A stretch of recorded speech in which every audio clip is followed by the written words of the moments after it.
Monday night, the Giants took game 1 of the series in a wild comeback win in a marathon game. Last night, the Marlins took game 2 as the loss left the Giants in a tie for the NL West lead.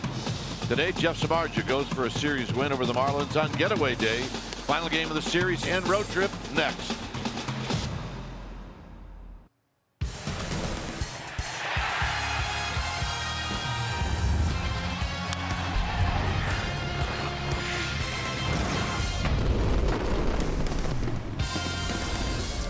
Day baseball here in South Florida as we come to you from Marlins Park. This is the final game of this 3-game series and the final game of this road trip. And today it's the Giants and the Marlins. Hi again, everybody. I'm Dwayne Kuiper. Alongside me is Mike Krukow. Well, Monday, a long game for the Giants and for the Marlins. Giants won that one yesterday. Giants get shut out. So the winner of this game wins the series. So what do the Giants need today? How about some early runs for Jeff Samardzija? Well, and how about some early zeros from Jeff Samardzija for the offense? That would be a good combination. I'm excited about this start for Jeff Samardzija because of the curveball that he introduced in his last outing. He's also got some outs with a changeup for the first time this year. So those two weapons will get the opposing hitters off of the fastball. Also, watch out for Hunter Pence, who's absolutely due, hitting 7th in the first time as a Giant.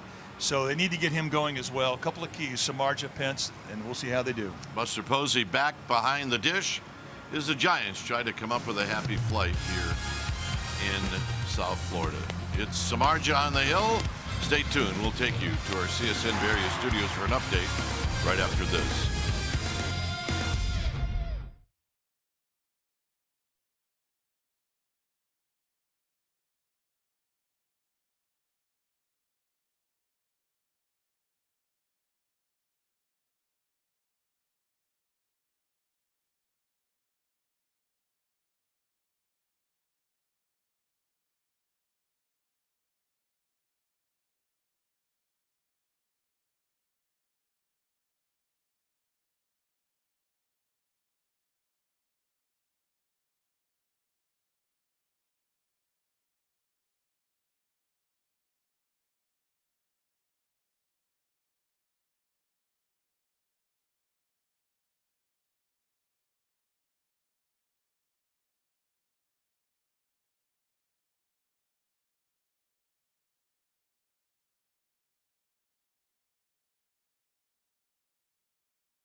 CSN Bay.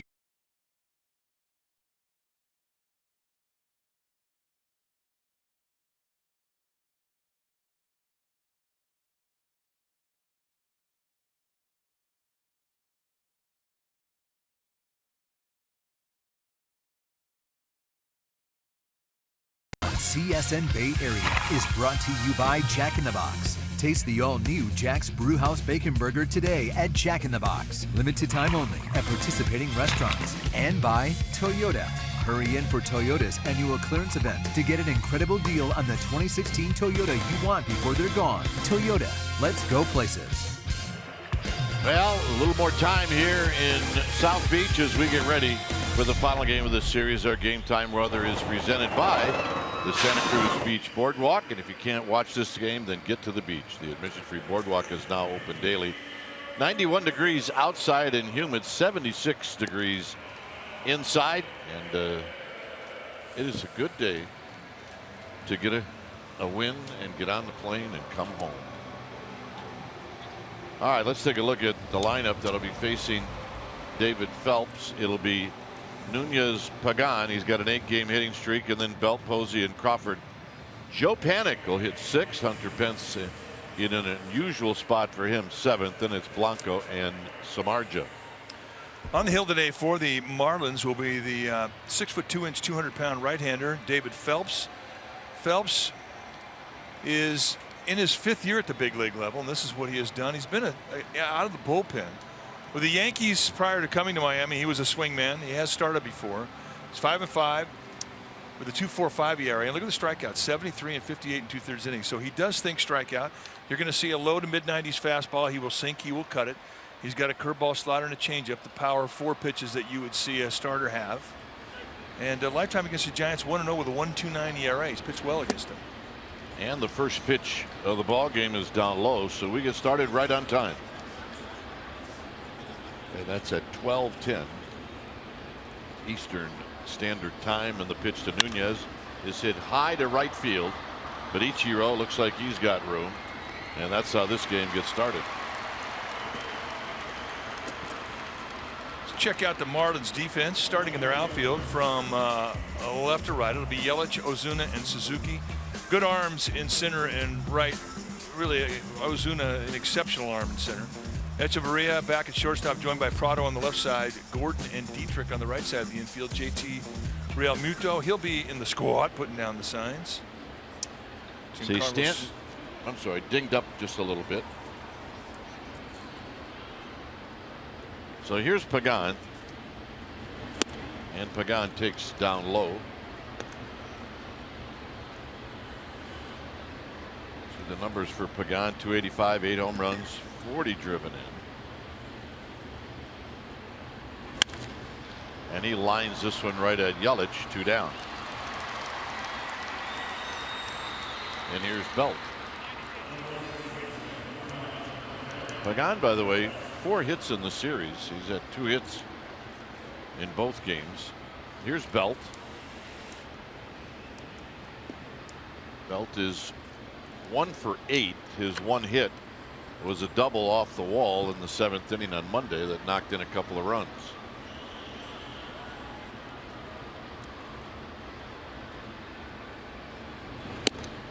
We've got a couple of large sections in the lower level down the right field line that are filled with kids.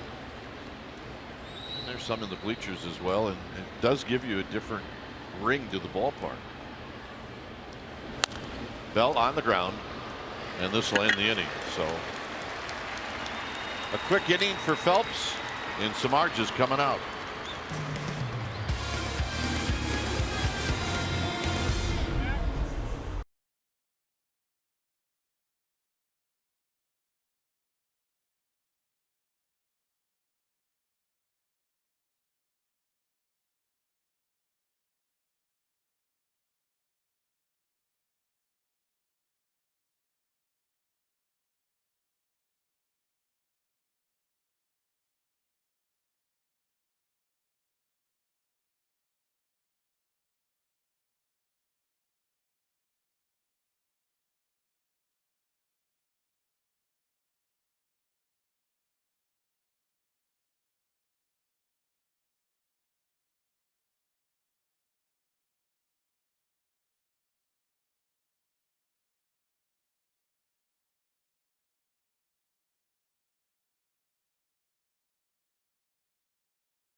as he will face this lineup. It'll be the very fast D. Gordon in the leadoff spot, then Prado, Yelich, and Marcell Ozuna. Dietrich will hit in the 5th spot, then Ichiro. See his 3,000th hit came this past Sunday in Colorado. Realmuto, Echeverria, and then David Phelps will hit in the 9th spot. On the hill today for the Giants will be the 6'5", 225-pound, 31-year-old Jeff Samardzija. 9-8 on the year with a 4.40 ERA, making start number 23.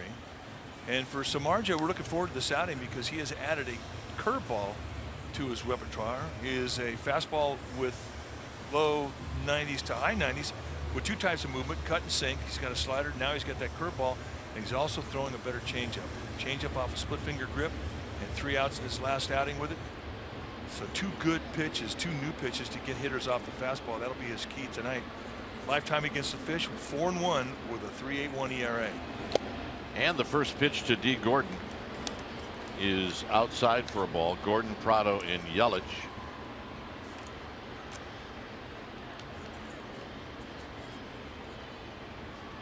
In at third is Nunez, and there's a pitch maybe high. Corey Blazier behind the dish. Then it's Nelson, Eddings, and Las Diaz. Nelson, the crew chief.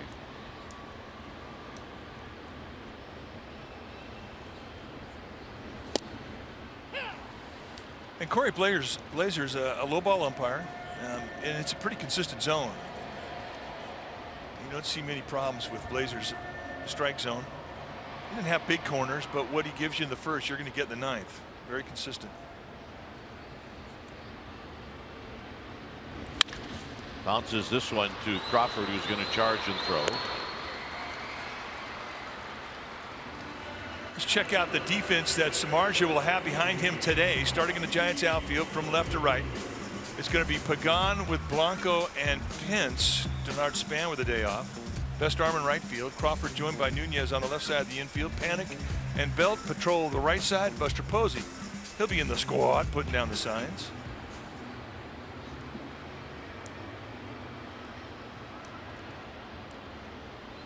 Martin Prado, 2 hits on Monday, and Prado came back and went 1 for 4 yesterday, and he bounces this one slowly to Crawford. Crawford being tested, 2 down.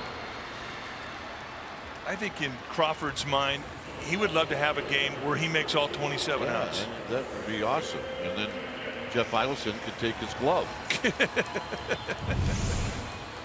Jeff Idelson of the Hall of Fame came to get some stuff celebrating the 3,000th hit of Ichiro, and on that night Brandon Crawford had 7 hits. So what did Jeff Idelson do? He took Crawford's bat with him back to the Cooperstown, and my partner has not quite got over it yet. Here's Yelich.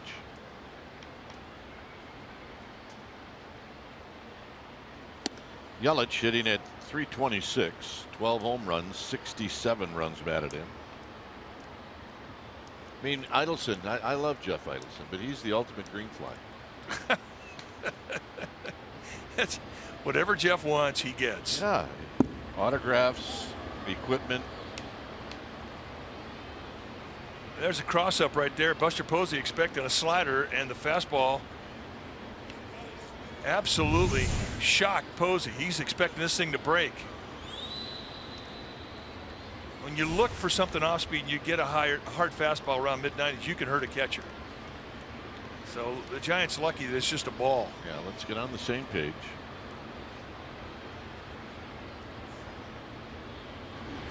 Foul back after Buster Posey slide into third. We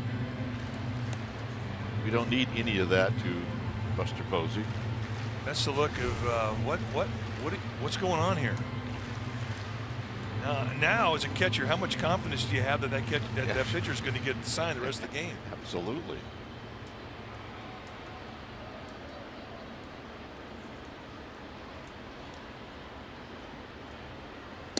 Breaking ball, and it's 2-2. Friday, fastball cutter, which is what he dominates with, but the curve and the and the changeup were just complete ads, and he got outs with them. And he'll start to bring those pitches more and more into what he does. Hit on the ground, and Joe Panic from the outfield grass. He'll throw out Yelich, and that'll end the inning. So both pitchers getting off to a good start, and Buster Posey's going to hit first.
CSN Bay Area is brought to you by AAA. Get a free road trip day pack with a AAA insurance quote. Go to AAA.com/road trip or a AAA branch for details. Restrictions apply.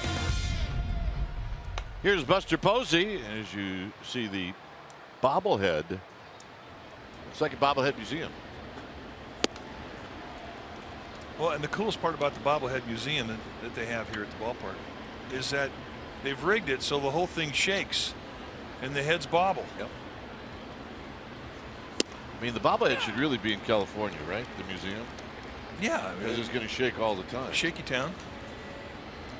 There's the bobblehead museum.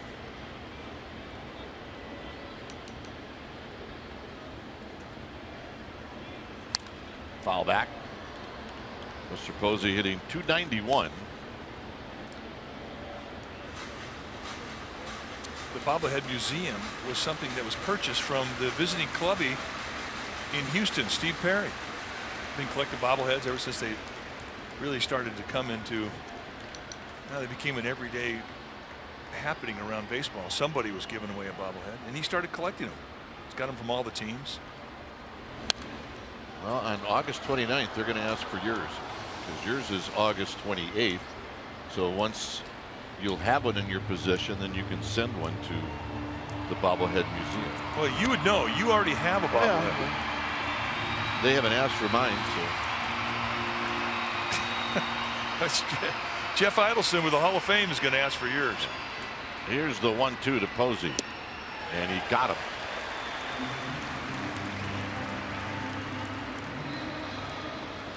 So Buster gone. Here's Crawford.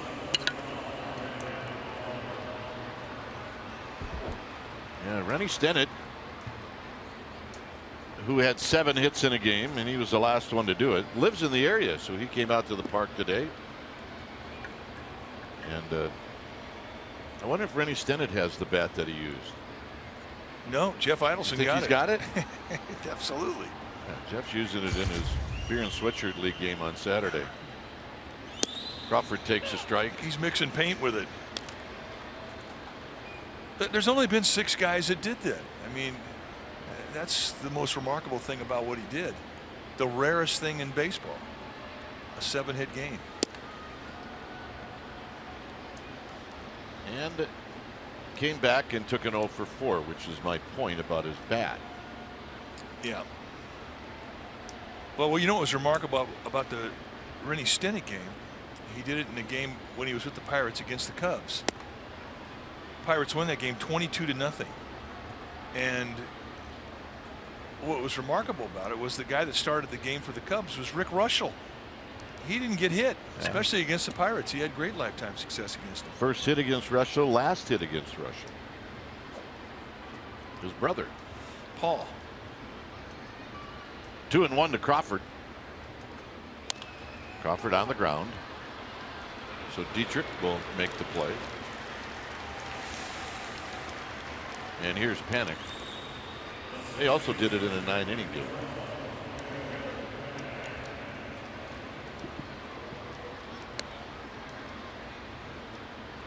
Here's Joe Panic hitting at 236. Joe's just about sick of hitting around 236. He went 0 for 2 on Monday and then 0 for 3 with a walk in the game yesterday. And he looks at a strike. Well, definitely one of the keys the rest of the way is going to be Joe Panic and Hunter Pence.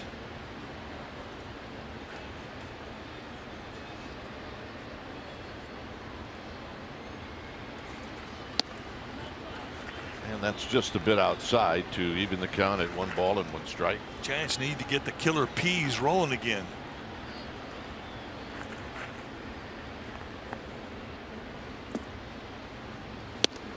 Well, they got Pagan, they got Posey, they got Panic, they got Pence. You get those 4 guys rolling, and life is good for Bruce Bochy.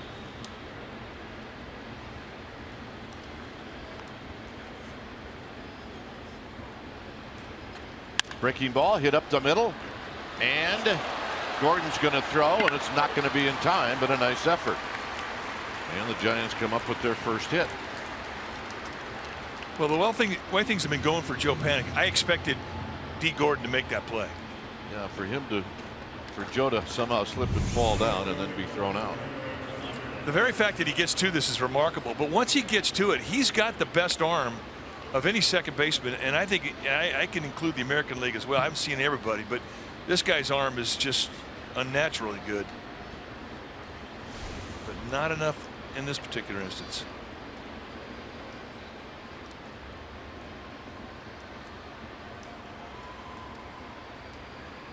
Here is Hunter Pence. And a strike.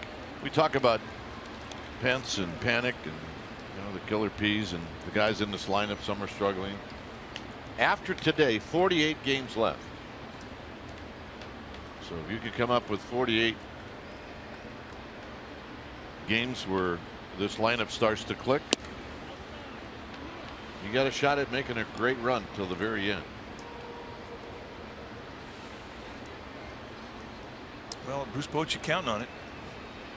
I mean, if you're going to have a great year as a team, you have to have guys have great years. They cannot be slumping. Yeah, and now great finishes.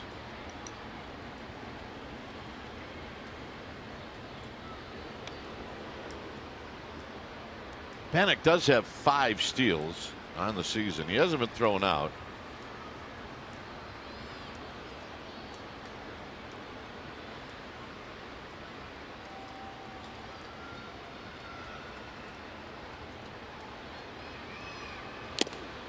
Fouled into the glove. It's 1-2. Now, you're going to see more teams start to pitch Pence away until he solves the problem of pulling off. And Phelps just pounding that outside corner with fastballs. And that has been the problem. When you'll start to see Pence take that outside pitch and drive it to right field, then the slump will be over. Right now, that front side just not staying in, locking him in a position to protect that outside corner.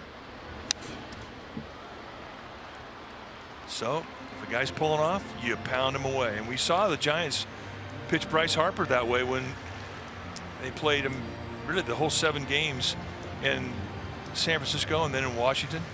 Harper pulling off the ball badly, and they just stayed away from him. It's one of those things that you're doing it as a hitter, but yet it's so difficult to correct.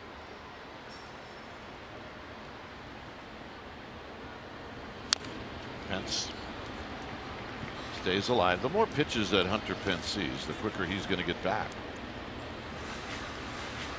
toughest thing to do in this sport is to go on the disabled list for an extended time, as Pence did, 2 months, and then come back and then get back to midseason form. Joe Panik being asked to do it, did not spend as much time away from the game as Pence did. It's just difficult for hitters, for pitchers.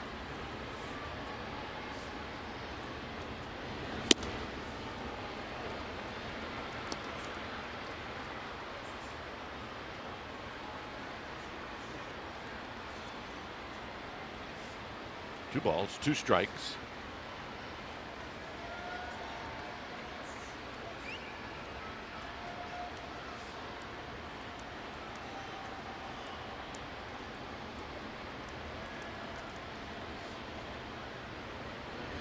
And he got him with a breaking ball.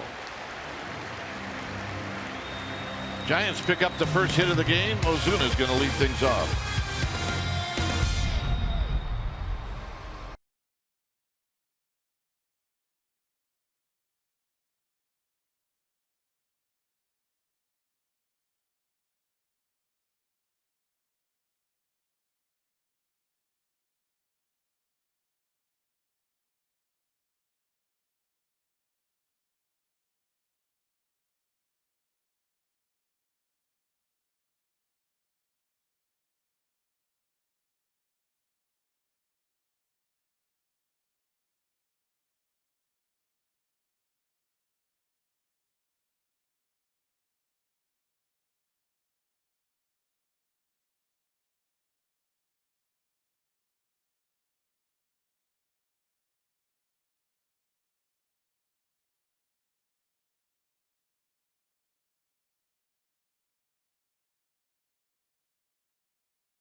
Big play, the toe goes away, and we go back to April 22nd of this year at AT&T Park. Jeff Samardzija first saw the Marlins, and he went 7 2/3 strong, 6 hits allowed, 1 earned run, no walks, 5 strikeouts on 117 pitches.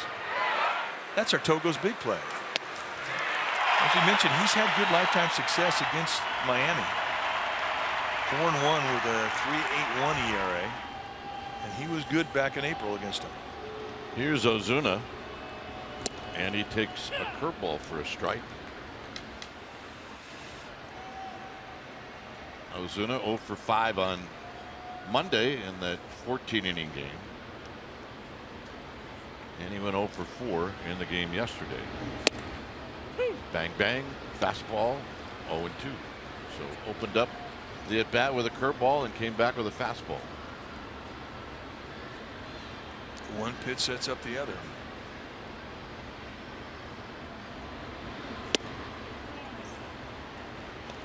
Trying to go front door with a cut.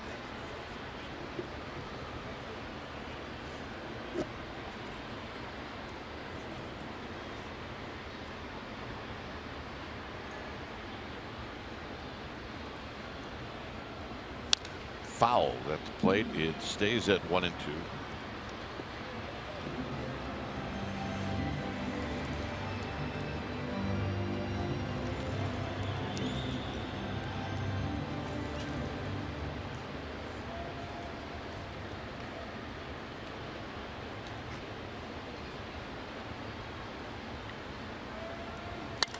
Hit on the ground into right field. That'll be a base hit.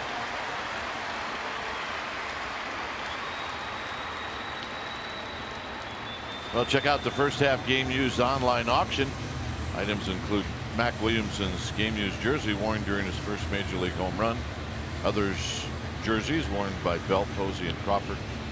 sfgiants.com/game used auction. It ends tonight. And again, it's sfgiants.com/game used auction. So the first hit in the series for Ozuna, bringing Dietrich to the plate.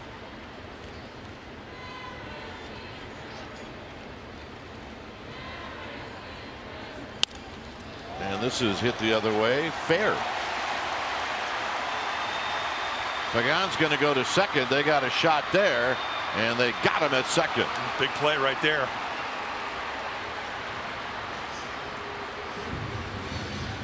That is a big play from Angel Pagan. And we're going to make it our forward right choice. We've seen him all year. When he came over to left field, I mean, he really took it on. And the one thing that he does so well is go to his right. This is just a quick release, realizing he didn't have the time to set up his feet. And a quick throw, a one-hop strike right to Panik, who puts the tag on. This is a huge play. I mean, that saves us runner at second, third, nobody out situation.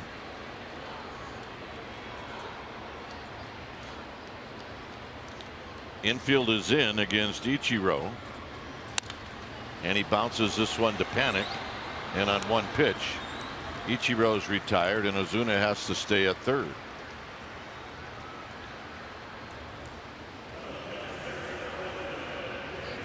And here's Realmuto.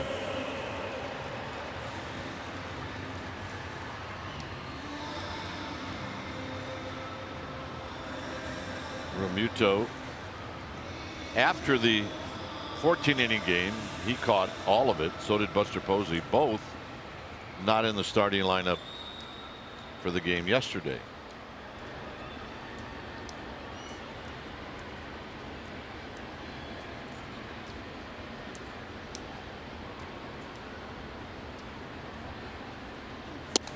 And a strike. And the quick tag from Panik. I mean, you can do that when you've got time as an infielder.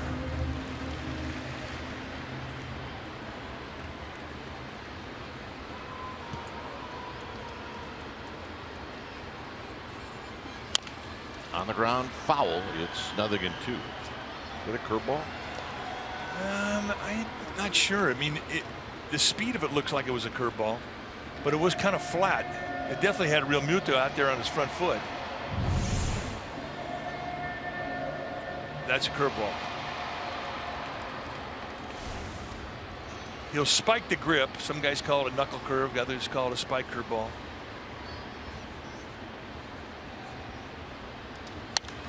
It fouled down the right field line and out of play. The other thing that Samardzija has recently changed is his grip on his changeup. He's using a split finger grip on it, but he's putting the pressure points a little bit higher up on his finger, up on the first digit. Before, he used to really choke it, get it deep in his hand. Now that it's on his fingertips, he's got a better feel for it.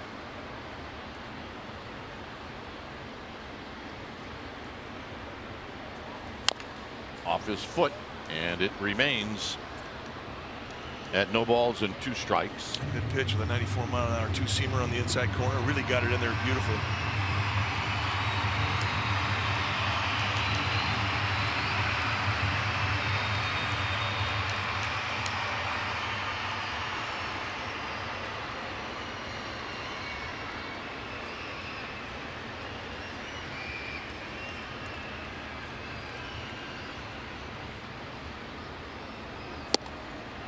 One and 2. Change grip, go to the outside corner. I mean, that's the one thing about the difference between a two-seam fastball and a four-seam fastball is they're different movements and at high velocity, and they really are different pitches. He'll set that split finger grip on every pitch, and then he'll change the grip in his glove. The reason Samardzija will do that is that if he say grips the ball like a fastball, goes into his glove and tries to set the grip to a split finger, he tips the pitch. So the way you correct that is simply set the split on every finger, or set the grip on every pitch with the split finger grip. Then you just go to your other grips and it's easy to adjust. Posey setting up in. And he fights this one off. Always seems to be one guy that's going to spoil the low pitch count. And right now it's Real Muto. Well, last night it was Tom Kohler, the pitcher.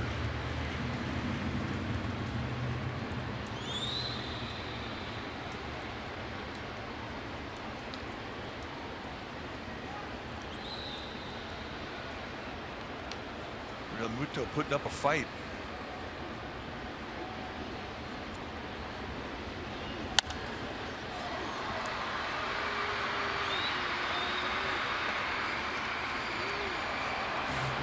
And right into that section where the kids are.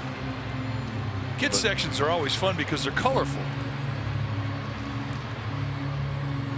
Section all green, their camp t-shirts on next to the all blue.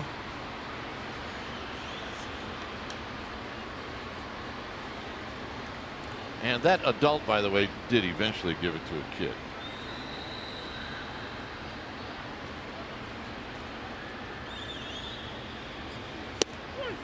Got him, and that'll end the inning.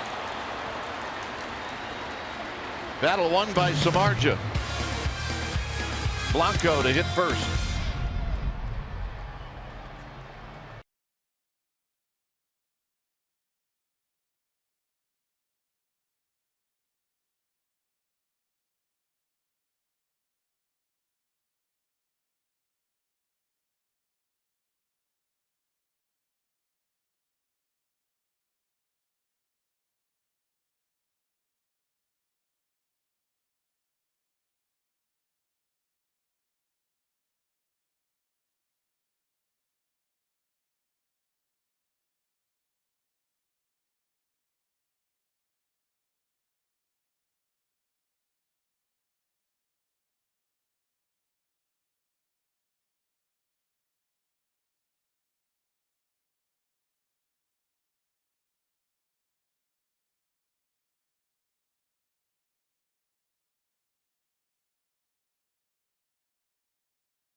Is back, and the Golden Bears home opener is Saturday, September 17th against Texas. Visit calbears.com or call 800-GO-BEARS for tickets.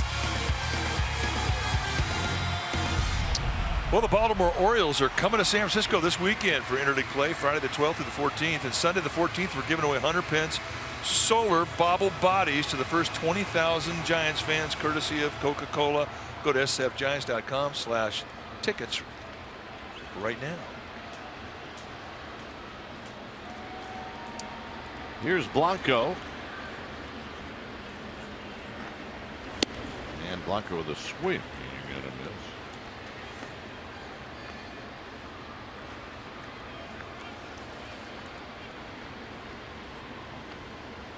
Blanco hitting .231.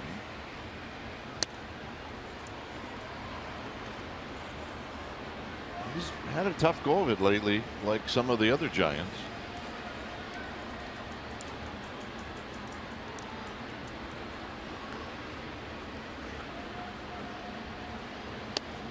And a strike.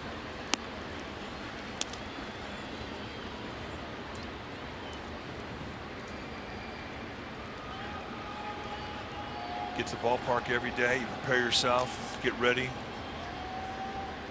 And you get into that game, you expect you're going to get 4 hits.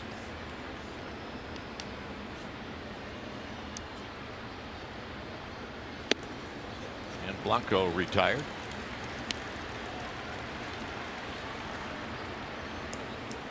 Well, we mentioned he's not in the lineup, but he is quite a physical specimen. Just like my partner. That's a poster right outside of our booth. One young home run hitter next to one old home run hitter. Look at the guns on my partner. 206 home runs between us. Yeah. I'm impressed. We need to get a Harley for you, man. You are ready. Yep, gun show. All those curls you've been doing, they're paying off. Yeah. Samardzija is 7 for 46. By the way, that picture on the cover of SI, that's that issue where they paint the bodies. And, yeah. And that uniform was painted on him. It's a good cover. I couldn't find anybody that would actually do that. There, I got a Sharpie. I'll take care of you here between innings. Oh my goodness.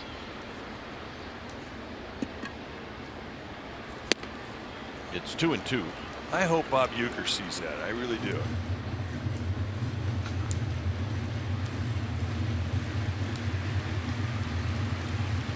Because being a fellow Wisconsin native, he'll appreciate that. 2-2 to Samardzija.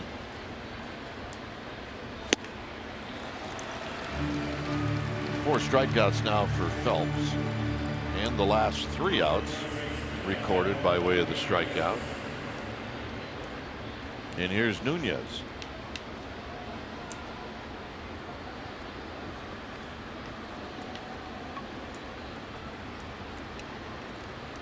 Nunez opened up the game with a fly ball to right.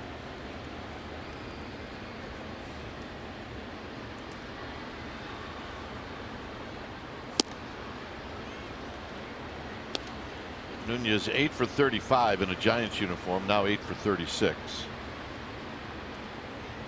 At 110 hits with the Twins. Shoots this one up the middle, and he's got a base hit. You know, it really bothers me when he was having really a career year in Minnesota. Hit 296, 12 home runs, 49 RBIs. Comes over to the National League, and it's almost they start his statistics all new. You looked up here before his at bat on the big screen here. He's hitting 222. He stinks with 2 RBIs. I mean, come on. I mean, unless somebody in this ballpark is following Major League Baseball really close, they think he just got called up. Exactly. And that's wrong. Well, that's up to whoever puts out the stats, and these are stats compiled by MLB Baseball Information.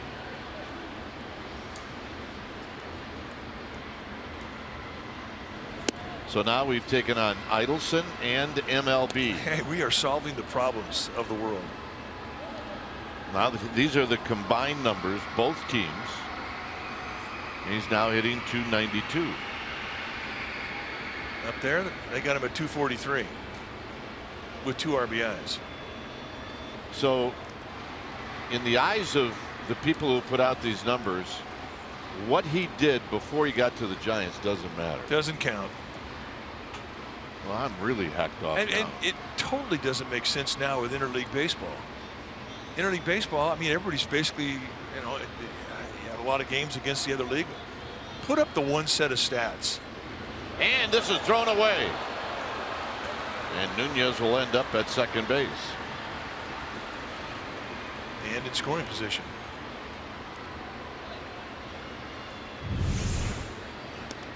Phelps wants to be quick. And he just throws that right by Derek Dietrich. I also think he threw it a little harder than Dietrich thought. Yeah, I think Dietrich was looking changeup, got a fastball. Pagan hit a line drive to left in the first.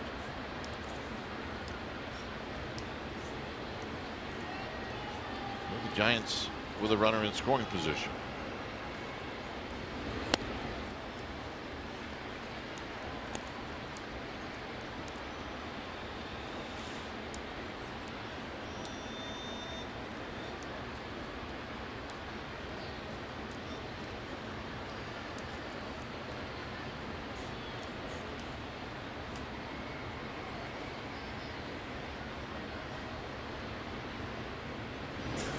swing and a miss. 2 balls and 1 strike. Pulled off a little bit, but it was also not a fastball. Well, that's a changeup, and changeups will make you pull off. That's the great equalizer on the 2-0 pitch, isn't it? Yeah, I mean, nobody's going to look for anything but a fastball against Phelps. But now the fact that he can throw that, it's in their minds. Not just Pagan, it's everybody in that Giants bench.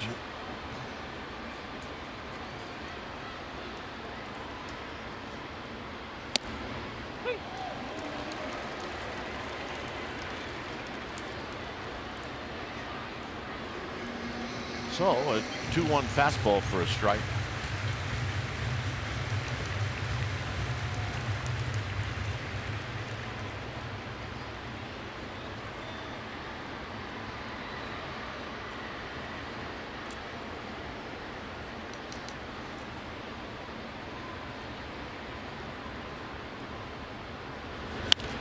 Foul down the left field line and out of play. Cut fastball at 95. He dug out to defend. And right away, Real Muto comes out there. He's got an idea here he wants to talk about with Phelps.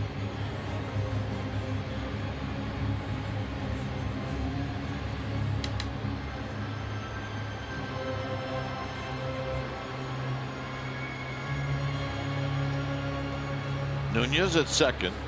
A hit and an error.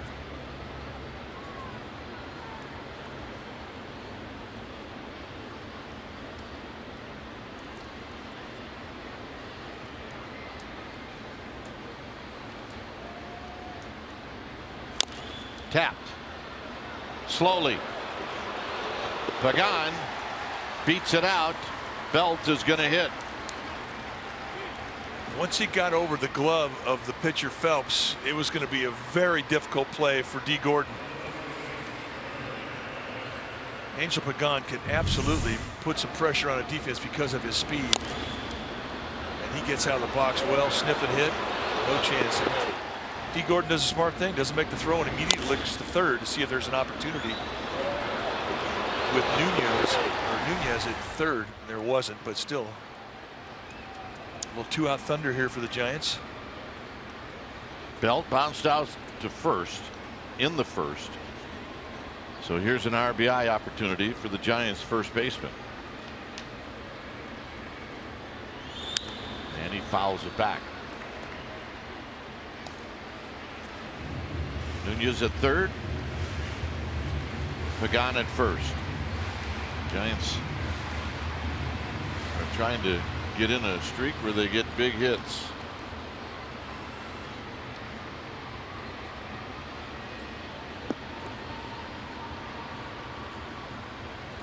In tight. 1 ball and 1 strike. Buster Posey to follow. We're in the 3rd inning. Well, line drives are contagious. Hits with runners in scoring position are contagious. Scoring runs generates more runs. Pagan goes, and they'll let him go. And that'll be his 11th steal of the year. I find that a little odd, unless they thought his jump was so large. Why even throw? Well, and Real Muto's been throwing great. I mean, he's been throwing guys out over 30%. I mean, that's fantastic.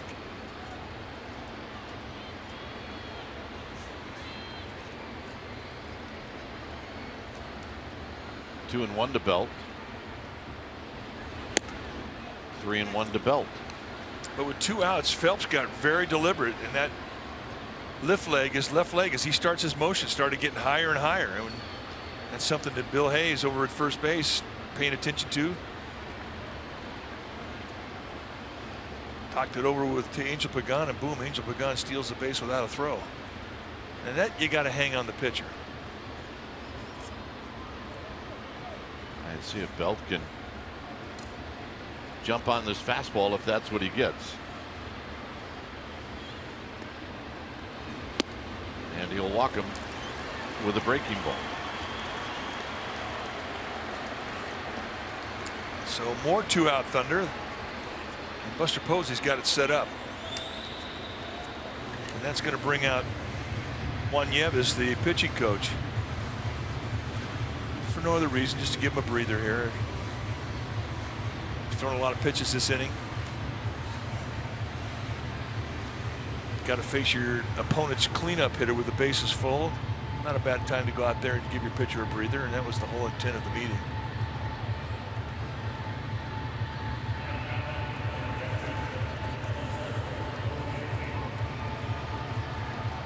Buster Posey in the second inning opened up the inning, and he swung through a fastball and struck out. Nunez at third, Pagan at second, Belt at first. Blanco and Samardzija opened up the inning with strikeouts. 1 ball and no strikes.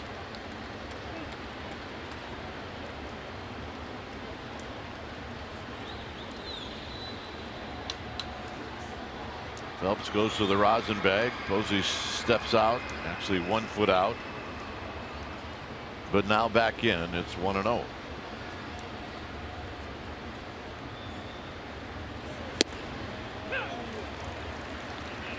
That's a bonus right there. That did not have to be a strike. Posey not happy with that pitch. He thought it was outside. See the mark on his chin. It happened in game 1 of this series when he slid into third base, scraped his face on the base.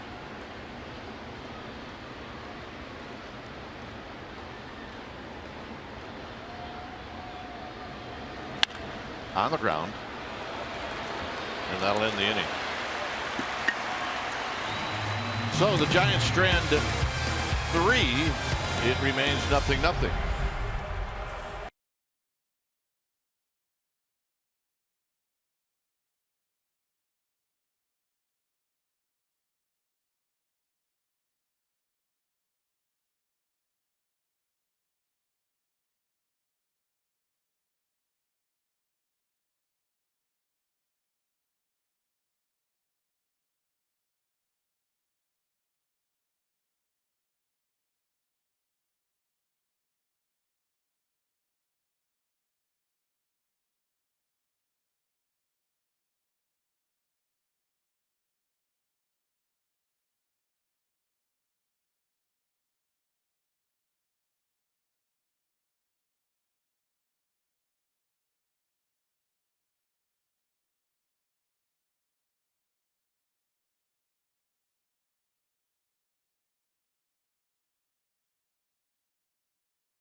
And this is an incredible story. On this date of 1989, Dave Dravecky, my partner, was there, and this was his comeback against the Cincinnati Reds. In that game for Dravecky, 8 innings pitched, 4 hits, 3 earned runs, a walk, 5 strikeouts. He threw 92 pitches, and on that day, and it was a day game at the Stick, the Giants won 4-3. One of the most remarkable things I ever saw.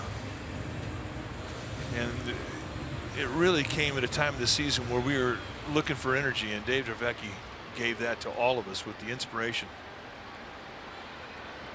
And he continues to inspire it as he lives his life. 1989.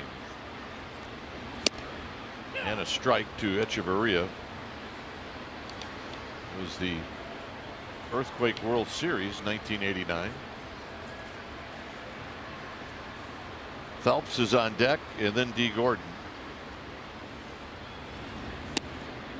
Yeah, good curveball, and it's 1 ball and 1 strike. It is a good curveball, and it's 78 miles per hour. It's a speed that nobody's going to swing at it, because right now everybody's going to go up there looking for those 2 types of fastballs, the 1 speed.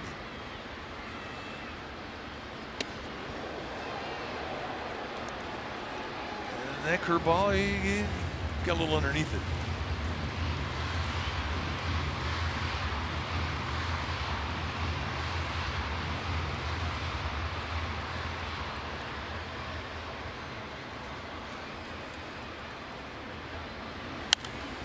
And this pop-up is going to be a souvenir.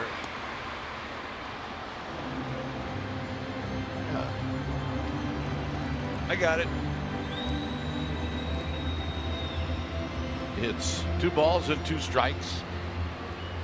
That is 100% pure entertainment when a foul ball comes into your section.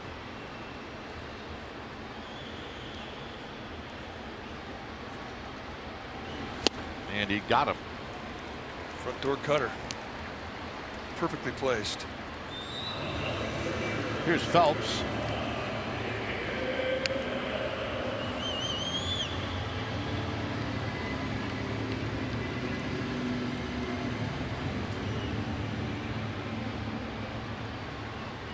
Phelps 1 for 4. And he takes a strike.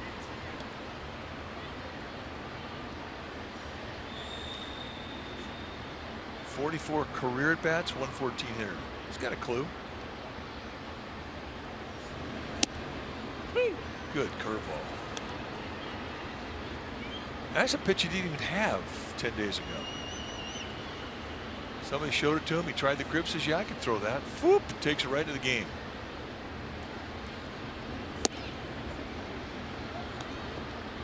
Well, gives you an idea that he's not afraid to try it, and he's a quick learner. He's listening. He's listening to his coaches. So you need to get another pitch to get you hitters off the fastball. Samardzija goes high to Belt. Nice play.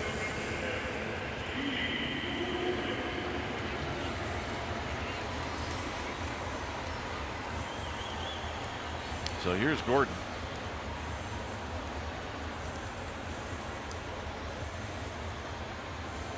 Gordon's the perfect guy to wear white shoes. Well, white shoes make you look faster anyway, but when you're fast and you put white shoes on a fast guy, look out.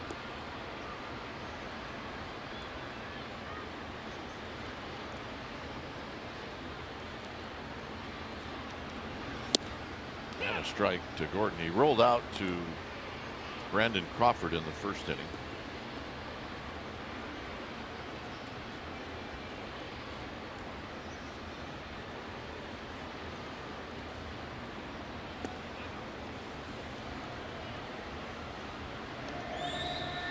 Kind of a wasted pitch there.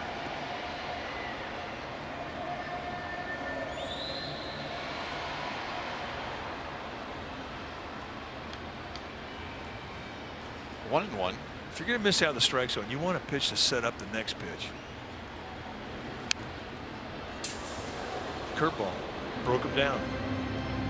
I mean, that's a 2-strike swing, not a 1-strike swing. And you're talking about a guy can hit. I mean, he got more hits than anybody in baseball last year. Won a batting crown in the National League. You don't expect swings like that from a title winner in a 1-strike situation. Panik got a weird hop, and they just got him, and that'll end the inning. Brandon Crawford's going to lead things off. It's 0-0.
is brought to you by Wendy's. Choose a Junior Bacon Cheeseburger or Crispy Chicken BLT in Wendy's 4-for-4 meal at participating Wendy's for limited time.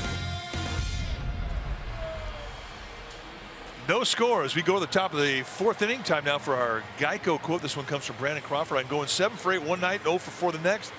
He said, well, some days you're going to feel good, find some holes out there, and some days you're not going to square the ball up, or when you do, it's going to go right to somebody.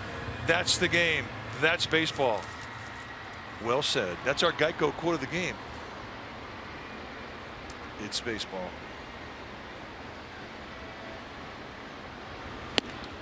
And it's high to Crawford, who bounced out to first.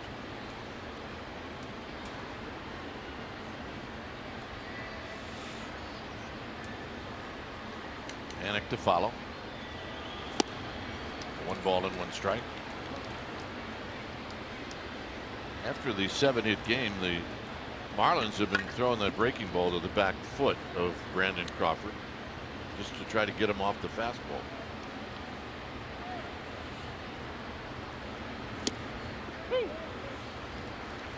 Cutter. I mean, he's really done a nice job of mixing speeds and movements.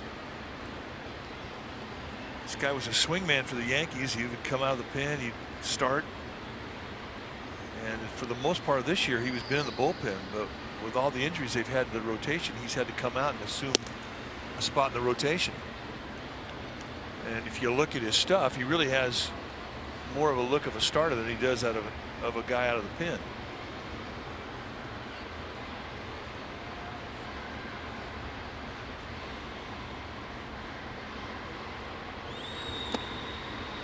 That's the pitch he wanted Crawford to swing at. It's 3-2.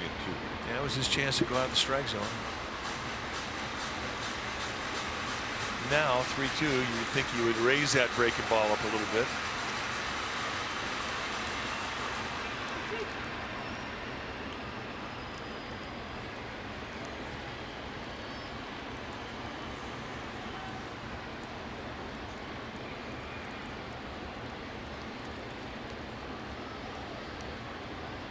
And the payoff to Crawford. And Crawford tries one to right. Hit well. It is out of here. And the Giants take the lead. Home run number 11 for Brandon Crawford. And he does it in a 2-strike count. Phelps elevated just a little bit. Didn't want to walk him. And Crawford gets it all.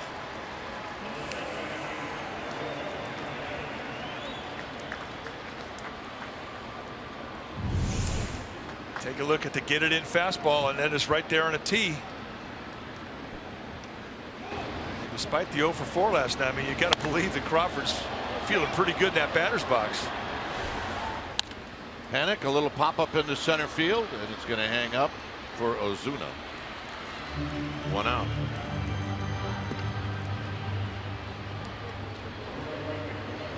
So you think Jeff Idleson's going to come down and ask for that bat? I think the bat got here in time for the game. Oh, so you think Jeff Idleson sent the good bat back? I think he's a sensitive guy, and he sent it back. He's the curator of a museum. Here's Pence. They do not give things back. Pence takes a strike. And he really is one of our favorites. We are teasing him. No, I love Jeff. Now, if you'd have got 7 hits, and he would have asked you for your bat, would you have given it to him? Absolutely not. It's 0-2. I said, check with me in a week. So you might say, after I break it, you can have it? Well, maybe I get tired of it after 3 days. But where do you think that bat is right now? I think he's mixing paint with it in the garage. Here's the 0-2 to Pence. And he got him. I mean, clearly they haven't had time to hang it up anywhere. So it's probably in his office.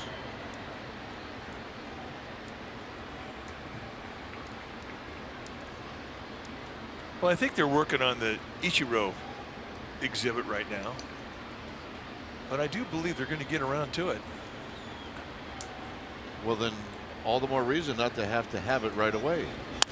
There's a bouncing ball to Echeverria, and Blanco's retired. So after Phelps gives up the home run to Crawford, the Giants go pop-up strikeout and ground ball. And this gives the Giants the lead. And it's bye-bye, baby. And it's 1-0 Giants.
The Giants are going to take on the Baltimore Orioles this Friday night, August 12th through the 14th.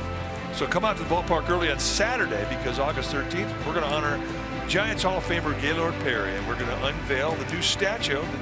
His new statue. The ceremony will begin at 1 o'clock at the corner of 2nd and King Street.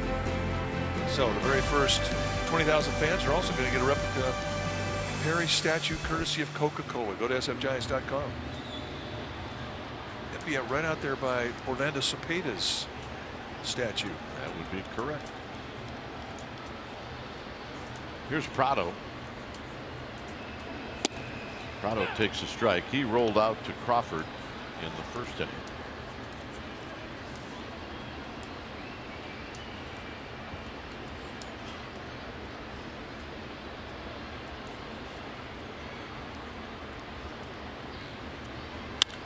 And he's going to roll another one to Crawford. Crawford's going to throw to the other Brandon. Wow. And here's Yelich.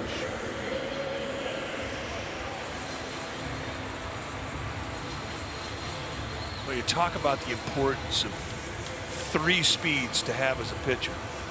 And you have to convince your opponent that you've got those 3 speeds. And that's what the curveball has done for Samardzija.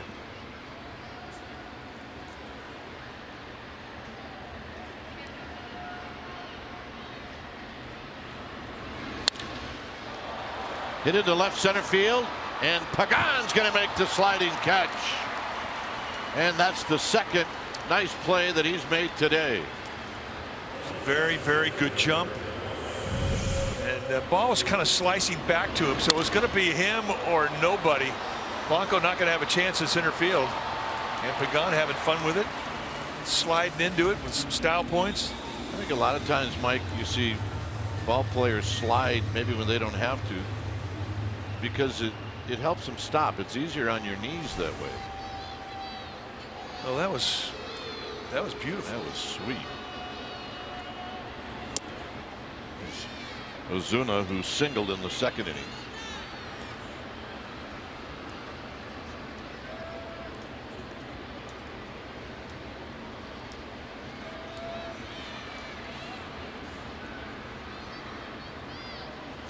Up the middle, more work for Crawford as it flattens out for Crawford, and a nice inning for Jeff Samardzija. As we've played 4 innings, it's 1-0 Giants.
That means it's time for the NorCal Acura Grand Slam giveaway on CSN. It'll be Jessica Reed, and Jessica Reed will win an Acura MDX if the Giants player hits a Grand Slam this inning. Go to AcuraNorCalDealers.com for more information on how to enter.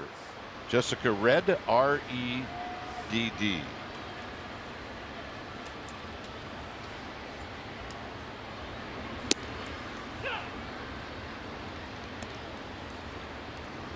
Samardzija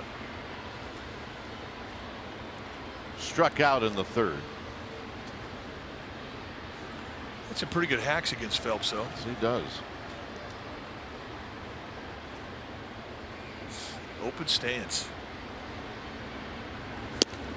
I mean, he puts on a show in batting practice. He hasn't really been able to do that during the games. He does not have a home run, and he would really love to hit one. Just a matter of time.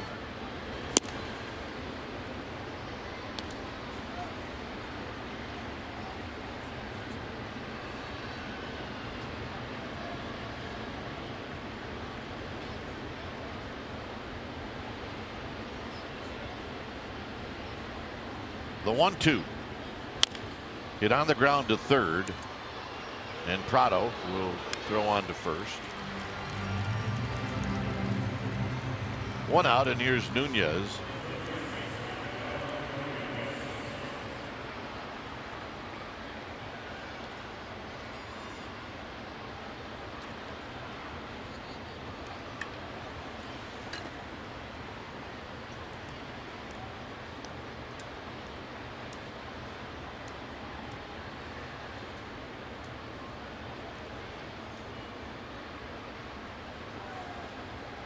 Nunez had a base hit in the third inning.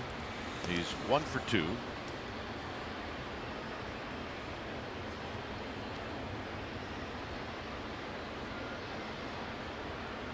He will hit the ball all over. That much we found out about him. And he's a tough guy to walk, too. I mean, he's up there looking to swing the bat. And where you pitch him, I mean, he'll go with it. He's not going to try and pull the outside pitch, continuously pitching that side. He'll go to right field. I think he looks and thinks right center on the gap to a fastball. And a check swing strike. It's 2-1. And if you throw him something off speed, then that'll speed his bat up, and that'll allow him to pull the ball. He's a good balance hitter.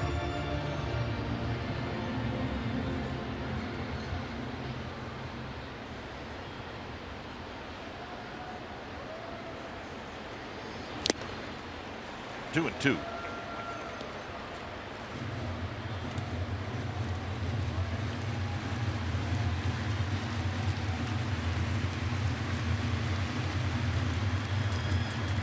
Next pitch will be 71 for David Phelps. He's right about where you should be.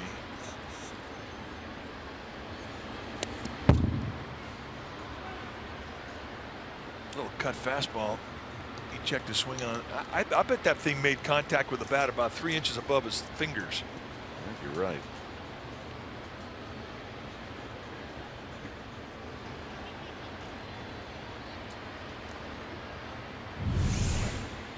Watch where this hits his bat. Almost hit him in the hand. Almost did.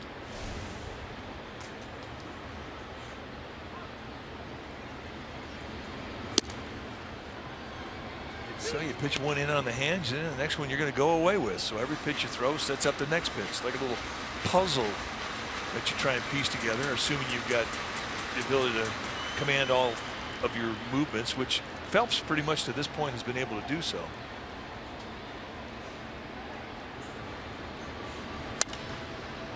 Little pop up into shallow right field, and it'll hang up for Ichiro.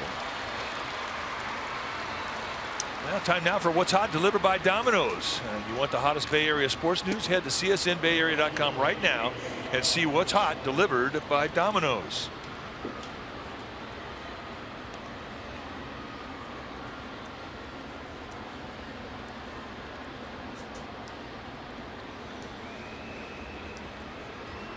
Pagan is lined out, and then he picked up an infield hit in the third.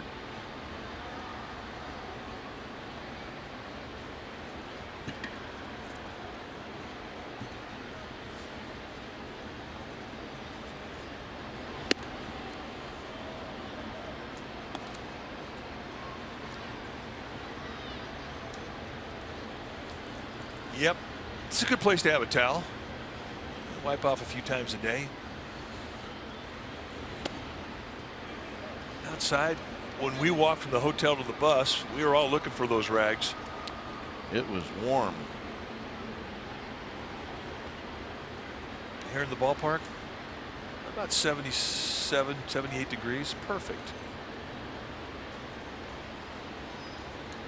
Not raining today. It had really poured the last 2 days.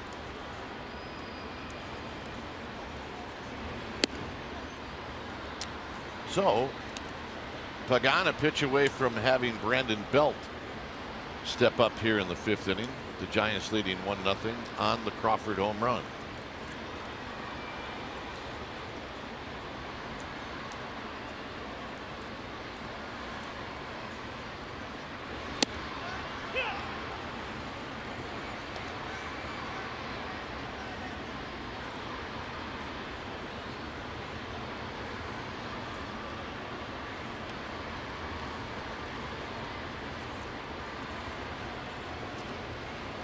Here's the 3-1 to Pagan, and he lifts it foul down the left field line and out of play.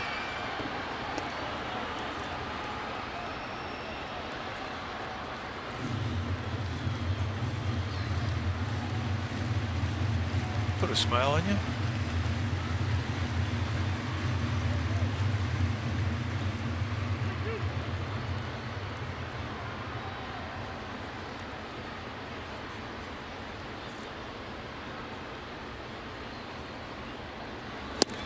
The walk. So just like you said, Brandon Belt going to have a chance to hit with Phelps in the stretch.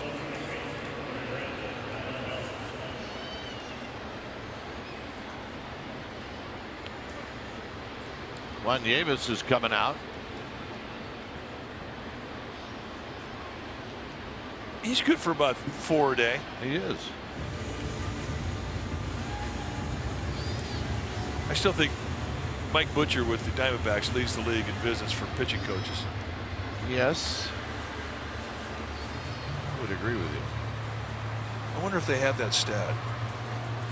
If not, they need to start keeping it. Oh, I'm quite sure that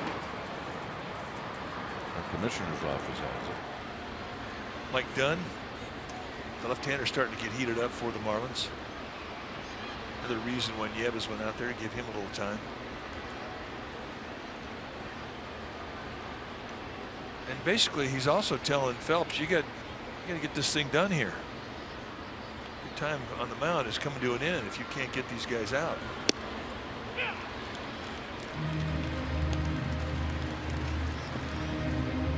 The last hitter that Phelps would be allowed to pitch to would be Posey, who's on deck. 80 pitches into the outing for Phelps, and it's really starting to be a bit of an issue because they have to build his arm strength up. Remember, he's been in the bullpen all year.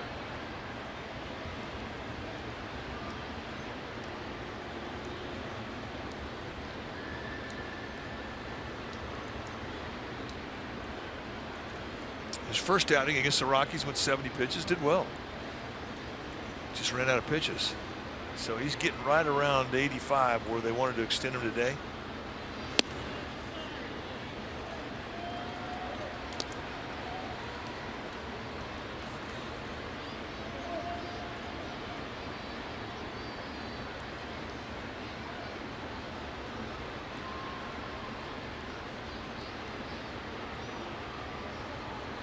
Belt bounced out to first in the first, and then he drew a walk in the third. Nope, a bit high. It's 2-1. Phelps wanted to know if that thing was indeed high or was it outside. As soon as he signaled with his hand, was it high?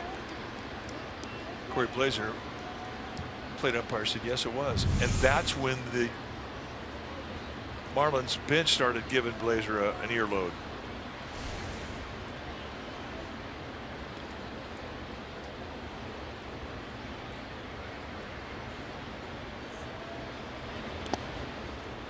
And what it means is Phelps is looking for help.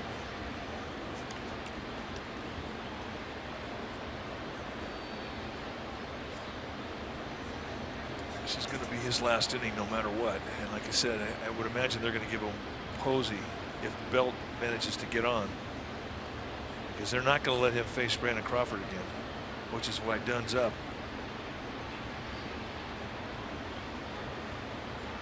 3-1 to Belt.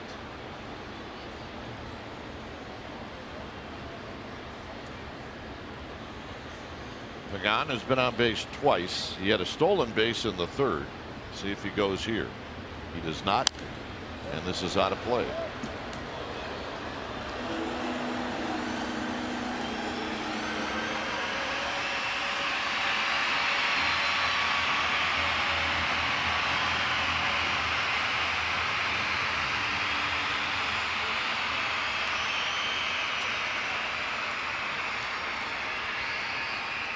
Three and two. Now Pagan will go.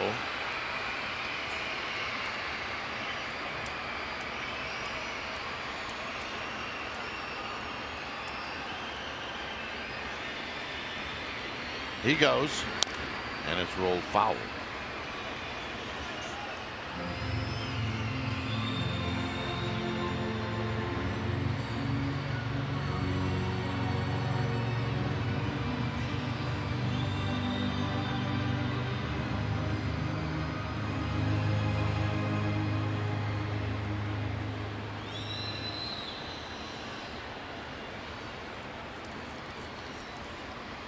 Buster Posey watching from the on-deck circle.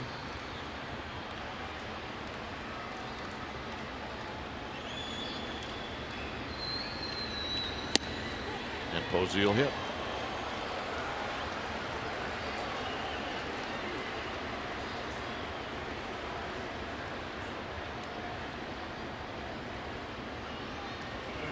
So here's your opportunity. Phelps is definitely extended pitch count wise.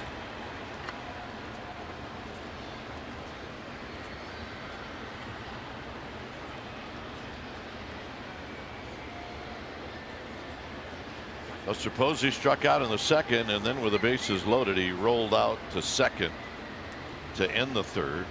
Realmuto is going to give Phelps a bit of a breather. That's a good time for a visit for a catcher. But right now, this is a little bit of vulnerability for Don Mattingly, as he's going to let his right-hander go after the right-handed hitting Posey.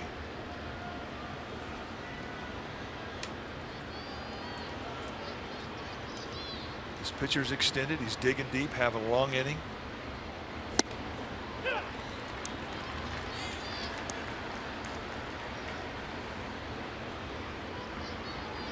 So Buster takes the fastball for a strike. It's 0-1. Good speed at second, and Angel Pagan. Giants trying to add on to that one-run lead. It's 1-0 Giants. So bang bang, two pitches in a row. Fastball away, strike one. Fastball in, strike two, and he's right on top of Posey.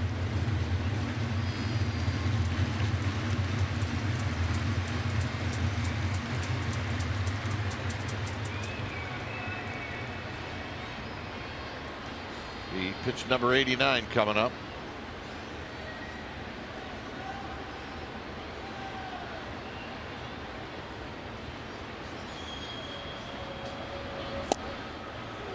One and two. And he just missed it.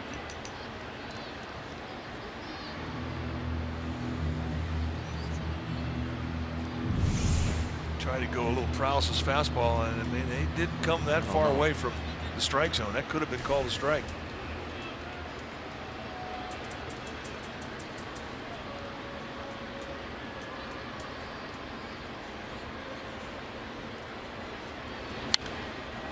Out of play.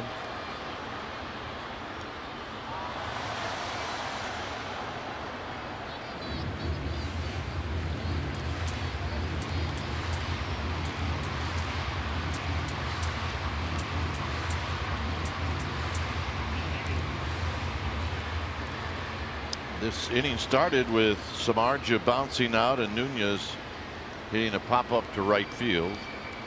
Pagan and Belt have walked, and it's 1-2 to Buster Posey.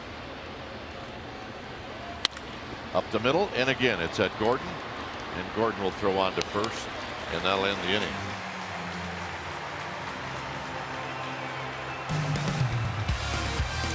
It'll be Dietrich to lead things off.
Giants Baseball on CSN Bay Area is brought to you by Caltrans Stormwater. Keep our highways clean. Protect our water. ProtectEveryDrop.com. Well, the Pirates will join us at AT&T Park Monday, August 15th through the 17th. Monday, Tuesday, 7:15 games, and Wednesday it's a 12:45 day baseball game in the city. Go to sfgiants.com/tickets for tickets. Here's Dietrich. Dietrich takes a strike. He poked a single down the left field line in the second inning and then was thrown out trying to stretch it to a double by Angel Pagan on a very nice play.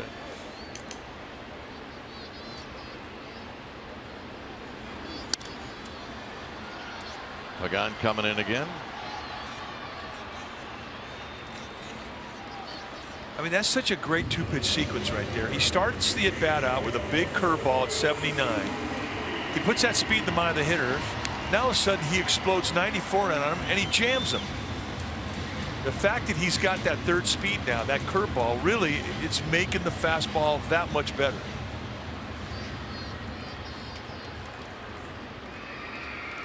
Ichiro bounced out to Panic in the second inning.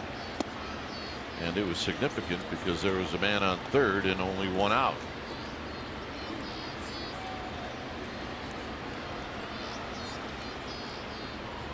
With Real Muto on deck. And he slashes one to left for a base hit. So that's hit number 3 for the Marlins. Go back to the first two pitches of this inning. This is the first pitch to Dietrich, who's sitting dead red. Boom, he drops a curveball in there, but he puts the speed in his mind. Now for a good fastball hitter in an 0-1 count, he comes at him, he cuts a fastball in his hands, and he runs it right up the bat, and he gets the lazy out. And that's the importance of mixing speeds, and that's what that curveball has done for Samardzija. It's given him another speed to get guys off the fastball.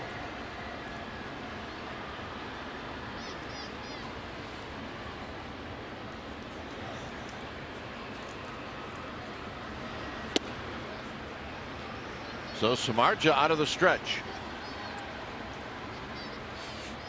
The other thing too, when you're bringing in a new pitch, you definitely will be more confident in either the windup or the stretch with it. It takes a while to where you can really get a feel of that pitch and incorporate it both with your windup and your stretch.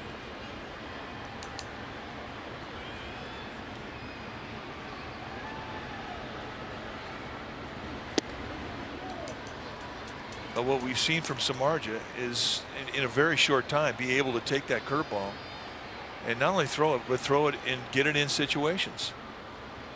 Curveball he's used 24% of the time today. That's the most he's ever used that pitch in his life.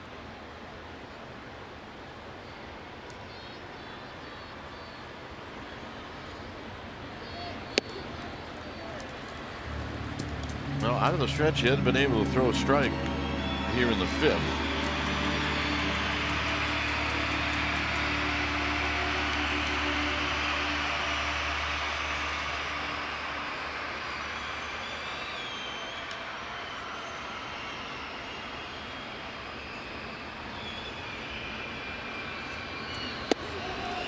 And those 4 pitches were not close. He'd been his windup a lot, and I think Buster Posey, that's the topic of this conversation. Now he's got the big turn when he's out of the windup that he doesn't have when he's in the stretch. So the rhythm with which he leaves his back leg, strives towards his plant foot, and releases the ball is a little bit different.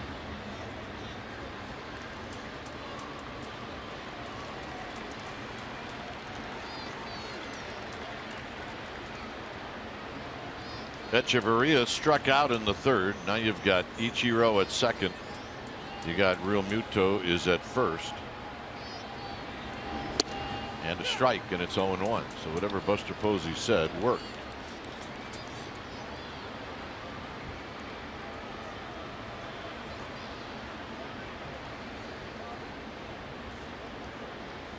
See, Stanton is now on deck.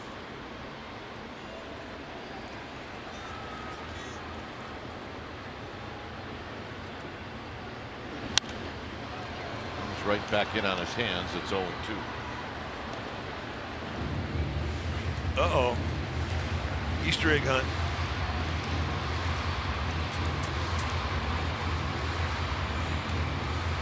There, that's a good fan. Little Giants fan got himself a souvenir.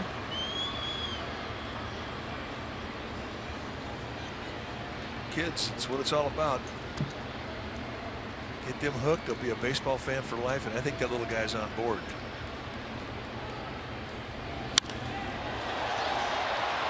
Pagan's going to have time to get underneath this one. He does. So Echeverria is retired, and here's Stanton.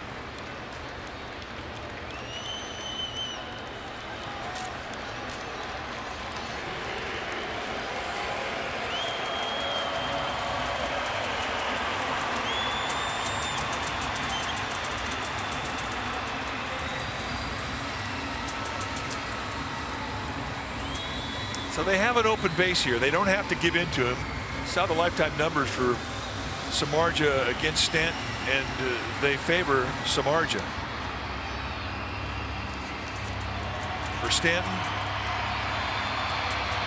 he's got a 3 for 19 going with 1 extra base hit as a double.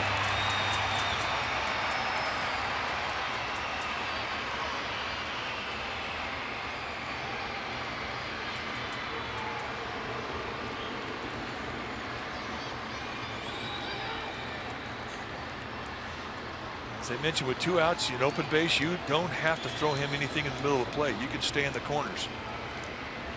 And if you walk him, no big deal.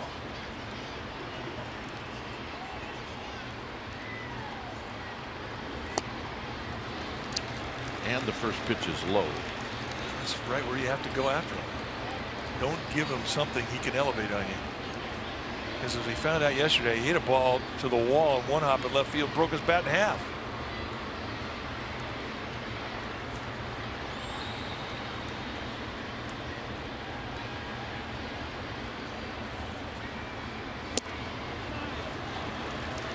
Perfect pitch.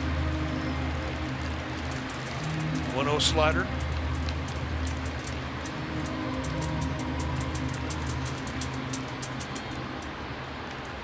Career pinch hitting, he has not done well. 1 for 16 with 10 punch outs.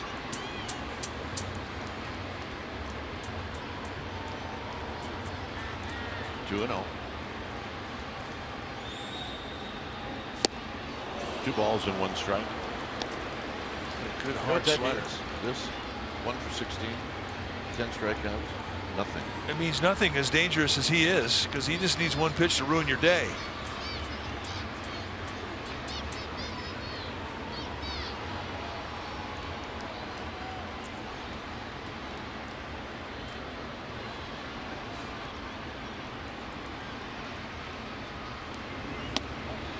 Three and 1.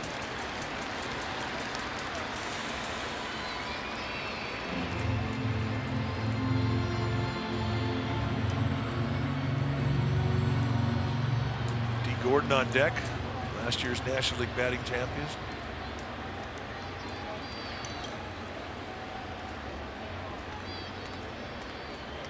Still do not just want to lay one in there for Stanton.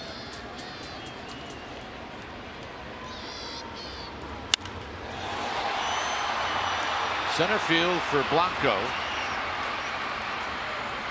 And that's going to retire the side. So after 5, it remains 1-0 Giants.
Telecast is presented by authority of the San Francisco Giants. It may not be reproduced or retransmitted in any form, and the accounts and descriptions of this game may not be disseminated without the express written consent of San Francisco Baseball Associates, LLC. Yeah, it's a 1-0 lead for the Giants. And we've got a new pitcher. When it's time for a change, think Speedy Oil Change and Auto Service. Your oil change tune-up and brake experts. So Mike Dunn going to come in for his 27th time this year. Take a look at his numbers. 22 strikeouts in 24 innings. Dunn, a veteran. Got a good fastball. It's low to mid-90s. 2 types of breaking ball.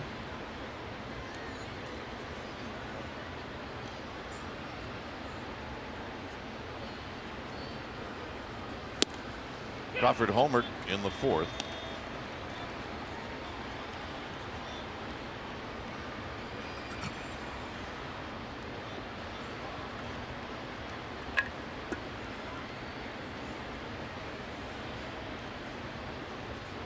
Swing and a miss, 0-2. Well, this is the difference in the game. A 3-2 challenge fastball from Phelps, and Brandon Crawford quickly put it over the wall for home run number 11. And that is the lead the Giants have been clinging on to.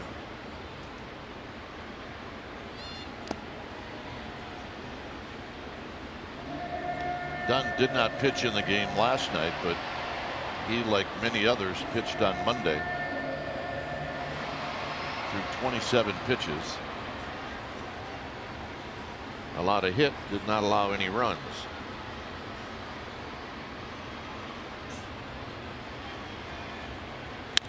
Hit up the middle, Dunn knocks it down, and because of that, Crawford's going to have a hit. Otherwise, if he doesn't go after it, and I'm not saying he shouldn't go after it, but if he hadn't, it would have been an out. They had Echeverria played toward the bag at second. And I agree with you. I think this is just a can of corn ground ball. If he doesn't touch it, one out, nobody on. So the Giants catch a break here. See Echeverria, who's got great range anyway. I mean, he had plenty of time to get to that ball.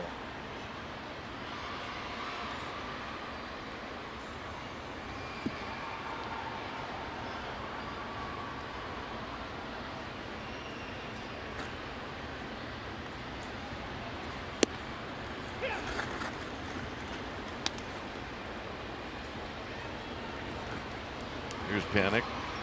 Panic in infield hit in the second, then he popped out to Ozuna in center field in the fourth.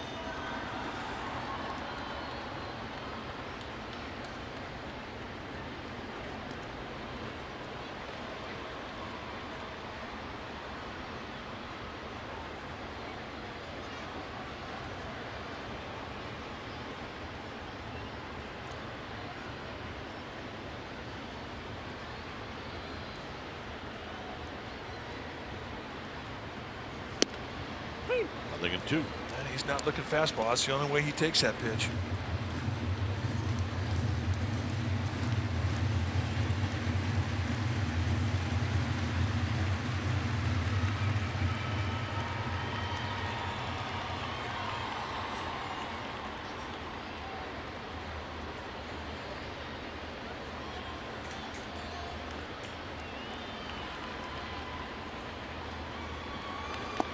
Outside and low to Joe Panic. Hunter Pence is on deck. There isn't anybody throwing in the Marlins bullpen. So this is Dunn's inning, whether he's facing a lefty or a righty.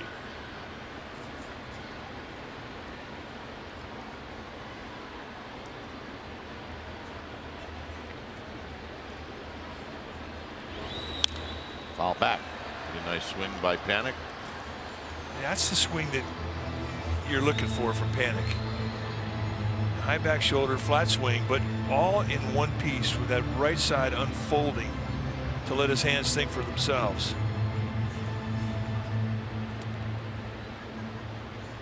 Bam Bam Mullins, hitting instructor. Hard to be patient not only for the hitter but for the hitting instructor. And a soft toss, and Crawford is back.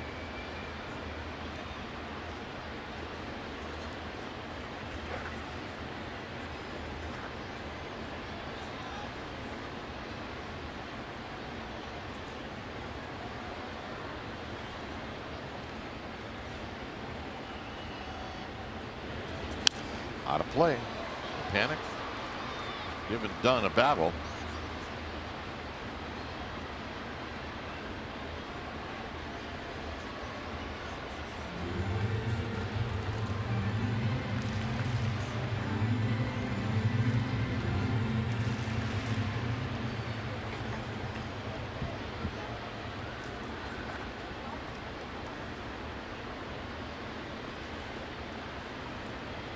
So Crawford with his lead, and another 1-2 pitch to Panic.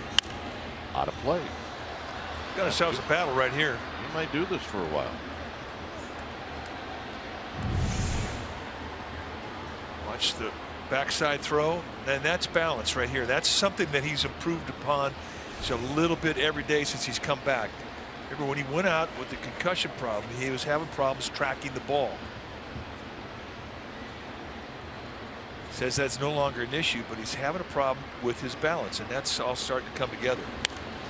And another pop-up out of play.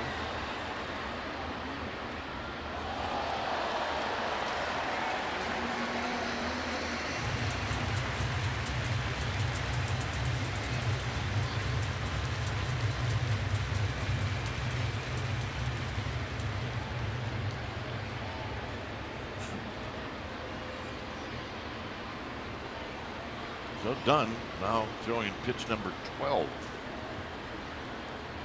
And here it is to Joe Panic one more time. High, 2-2. Easy take.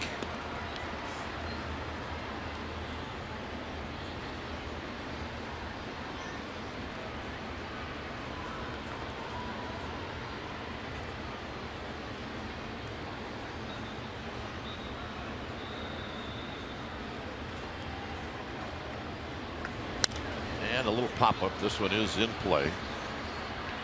And Echeverria will put it away. So Dunn perseveres.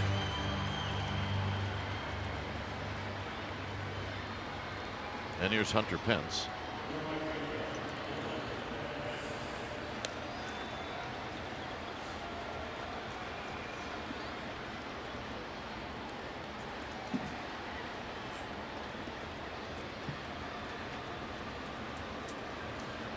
Two strikeouts today for Hunter Pence.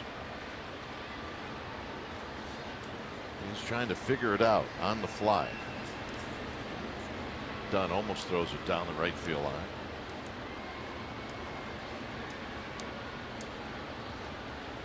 Any game you're playing at the highest level, if you're trying to figure it out at that level, you're going to struggle for a little bit. And this is skied to right. Ichiro over, and he'll put it away. 2 down. Tell you what, though, that swing right there, that's the best swing he's had covering the outside fastball in a week.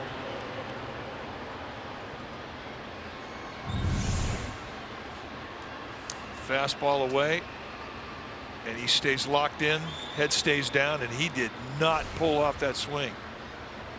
And that is something that Van Mullins and Steve Decker are going to reinforce when they see Pence, because that's what they're looking for, and that's what he has not been able to give them.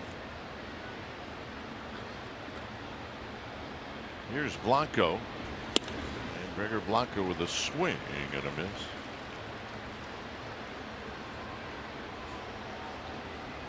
Gregor 0 for 2, a strikeout and a ground ball.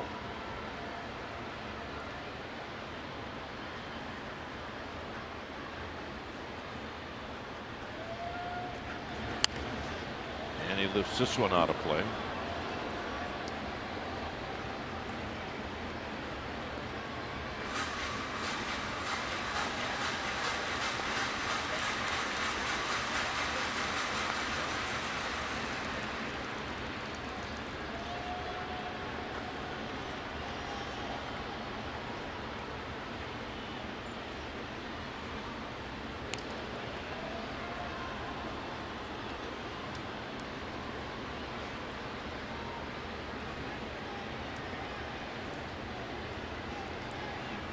So Blanco has 1 foot out of the box, the back foot on the back line. It's no balls and 2 strikes.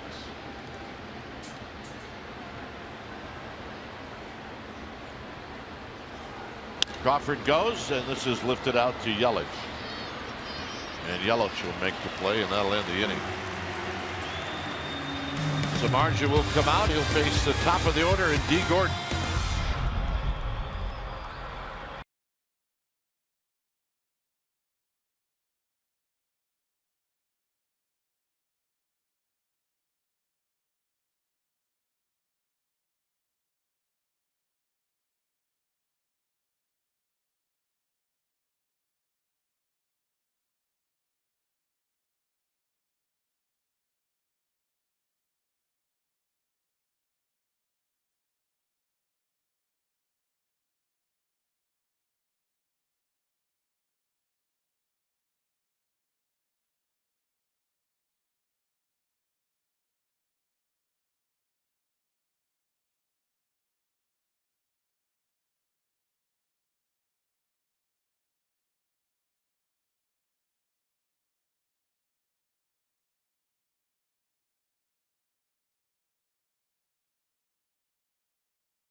back at AT&T Park. Pregame live will start at 6:30. We'll have the game for you right at the top of the hour, and you can see it right here on CSN Bay Area. As the Giants will be home, and they'll be home for a while.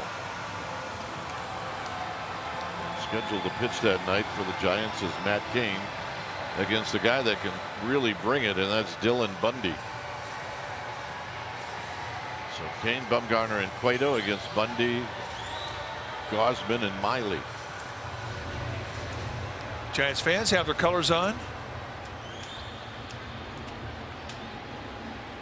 Right now they're enjoying the shark. Jeff Samardzija.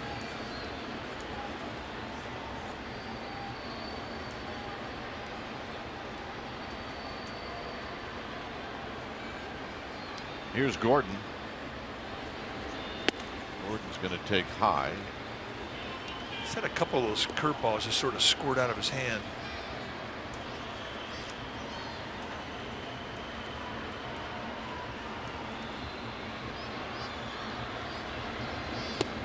Two and 0.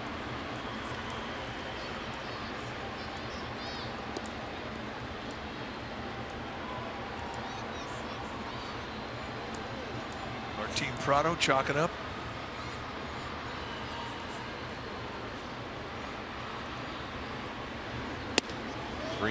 And now this becomes a big pitch.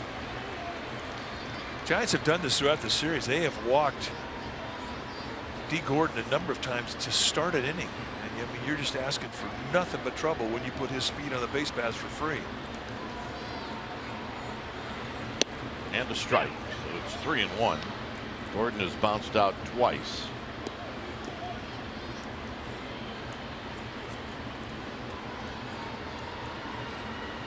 Pure get it in situation.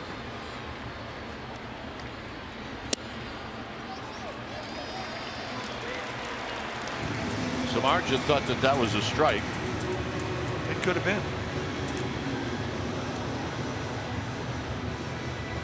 So here's Prado. That target's right over the middle of the plate, and that's not that far away. So a 3-1 fastball, he calls it inside, and then just like that, Don Mattingly gets his leadoff guy on, and it becomes a stress inning.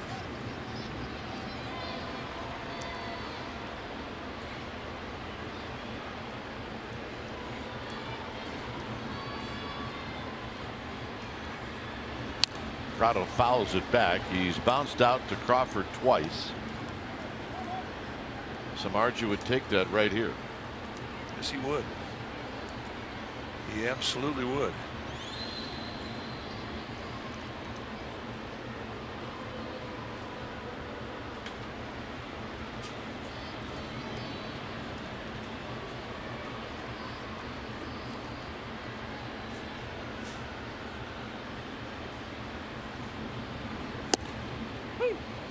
And he hits the outside corner. It's 0-2.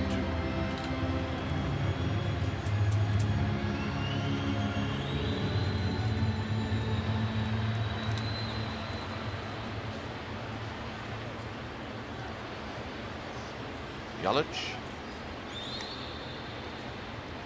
and then Ozuna.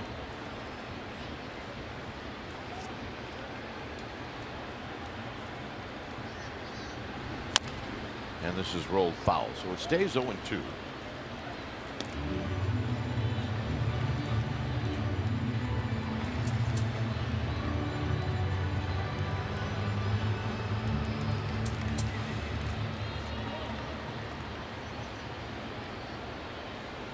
Head to count 0-2. If you miss, it should be below the strike zone. Remember, you're pitching for a ground ball. Here's your chance to just power down something low below the zone. Hoping that ground ball, if he hits it, finds somebody. Hey, if he misses it, all the better.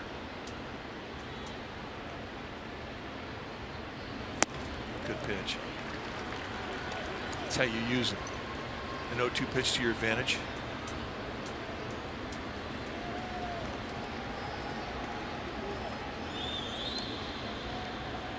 Do the same thing here.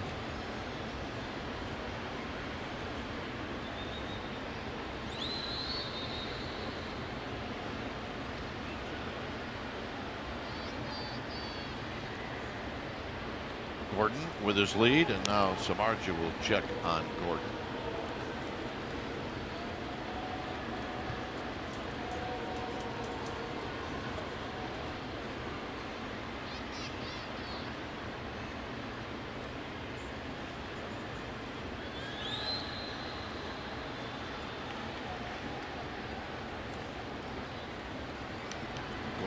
Started to go, and the pitch is up. It's 2-2.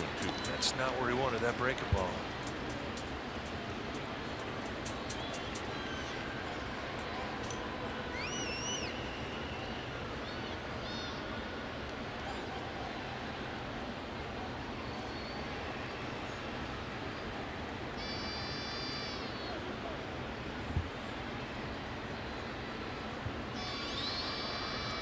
Hard slider down and away. That's the intent. Foul back. Good pitch.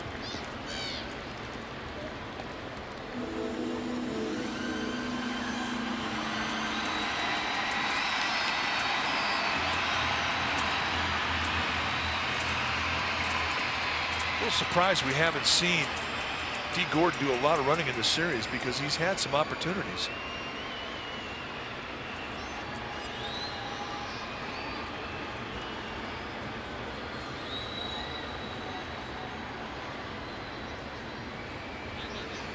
He seems healthy. They're just telling us that Don Mattingly just not a lot of hit and runs, not a lot of attempted steals, pretty much plays it straight up. This is popped up. 1 out.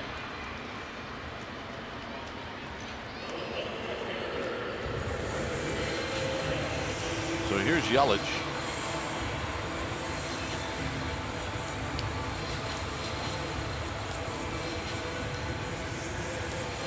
Yelich bounced out to Panic, and then he hit a line drive to Pagan. And Pagan made a nice running catch. The other thing too is Samardzija's pretty quick out of the stretch, especially for a guy 6'5", and suppose he's been throwing beautifully all year, throwing out over 40% of would-be base stealers. And perhaps that has something to do with it. But even at that, I mean, I find it a bit odd. D. Gordon, 1 stolen base away from 200 in his career. And you have to figure that he knows that. And you also have to figure that he's got a green light, meaning he can go anytime he feels he gets a good jump. Swing, ain't gonna miss. 1 ball and 1 strike.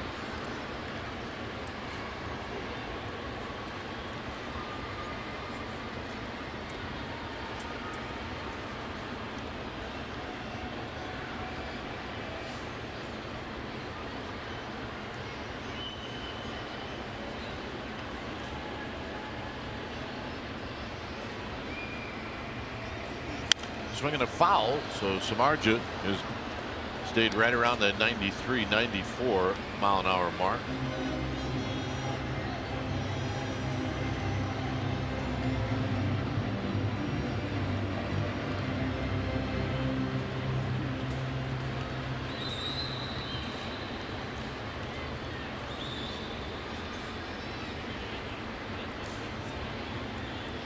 Gordon with his lead. He does not go, and he got him.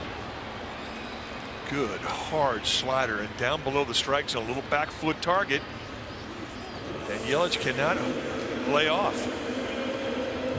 That's such a great pitch, explosive, just a perfect back foot slider executed, and he gets strikeout number 3. Really against an unlikely candidate.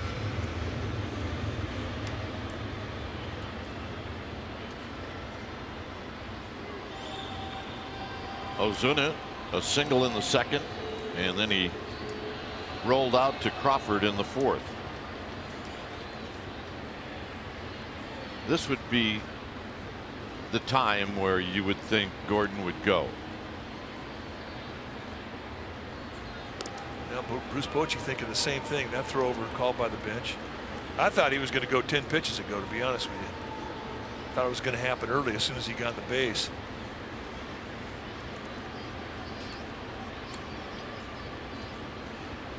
It really is worth the gamble to try and put yourself in scoring position if you're D. Gordon.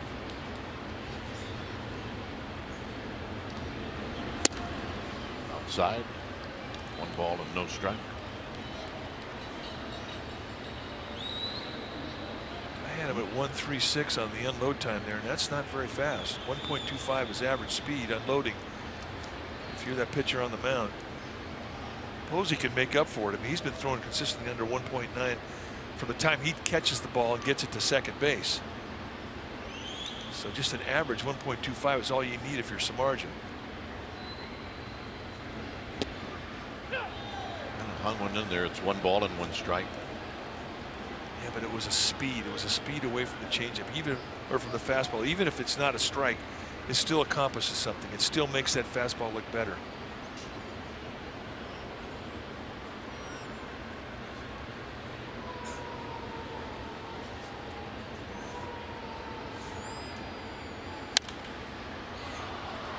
And that'll be right into the kids section, and this should be interesting. And here they go. And the scramble's on, and who's got it? And we have a winner. She was quick. I had her at 1.8 seconds getting on the ball. Oh, maybe she'll try to steal second instead of Gordon. Well done. I mean, that's entertaining. Hit a few more down there.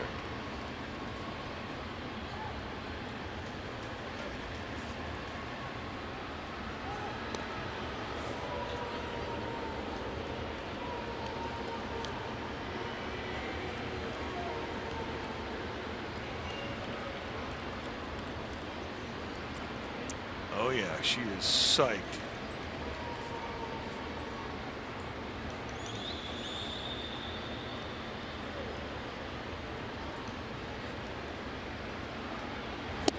Low, 2-2. Nice pitch. I mean, that's inviting.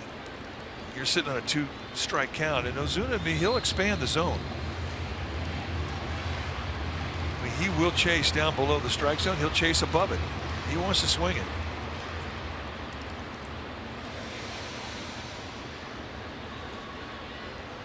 He's got 34 walks and 413 at bats this year, so you know he's aggressive.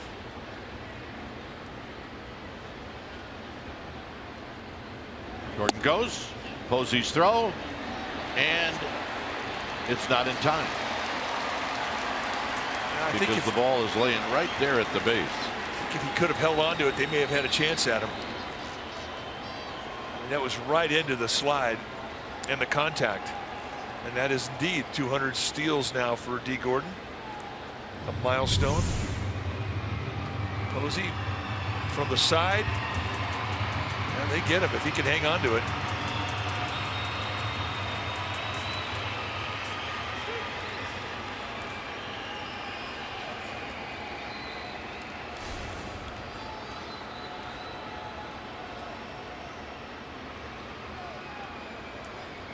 Now, if you're Samardzija, you can pick as to who you want to throw to. Ozuna or Dietrich on deck. Because you have an open base.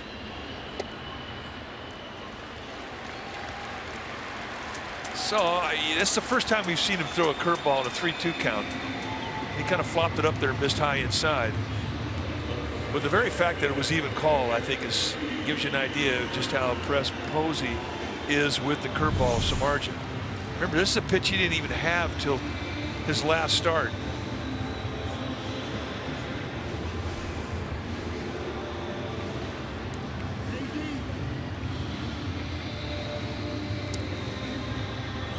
That's it.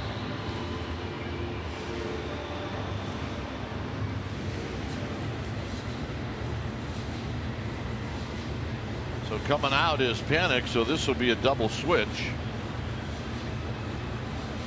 Adrianza is going to go into second base.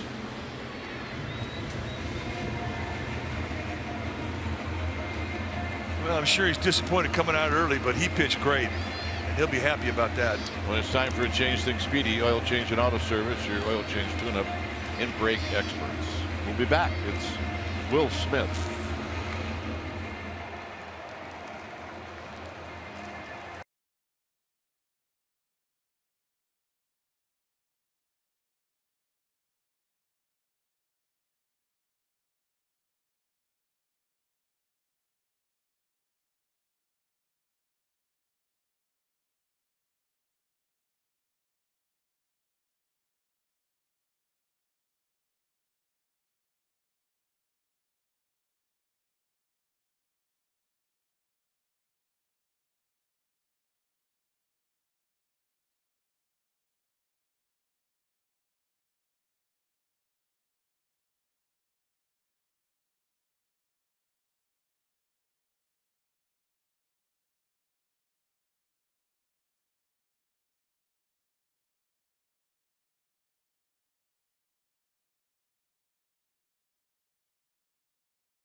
since Crawford's home run, which happened in the 4th inning.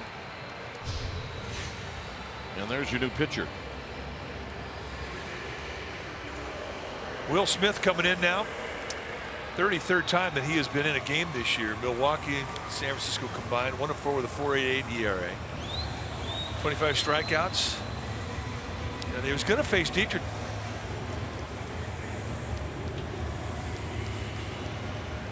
From the left side, and you see what righties are hitting against Will Smith, 191. So Don Mattingly putting Chris Johnson, the right-handed hitter, up there.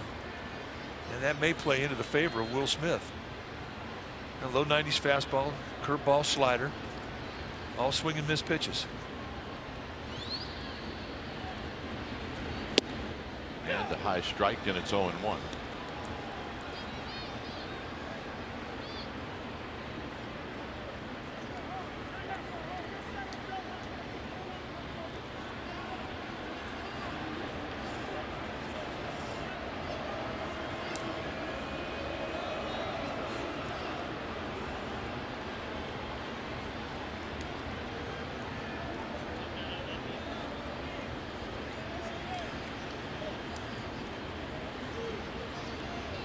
Oh, 1 to Chris Johnson, who we've seen a lot in this series.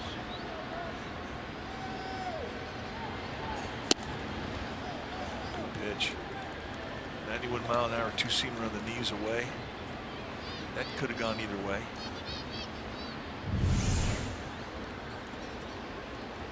Just powers right through that outside corner. Close.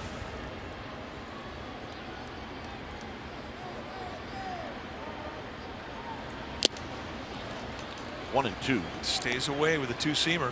Elevation just a little bit, gets a swing through. Now he can climb the ladder with a fastball. He can throw a backdoor slider, a backdoor breaking ball, or a curveball. He can try and bounce the curveball on home plate.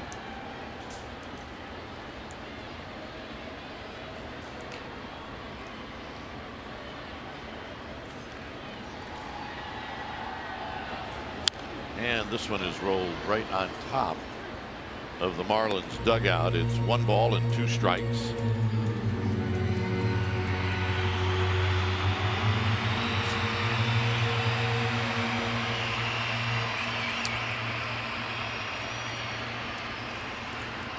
Brown talking over with Jeff Samardzija. There's his line. Just 3 hits allowed in 5 2/3. 3 walks, 3 strikeouts.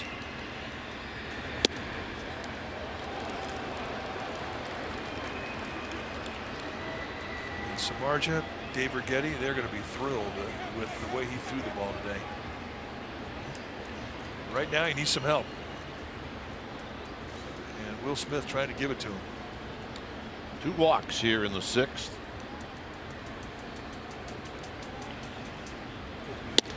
And he got him finally.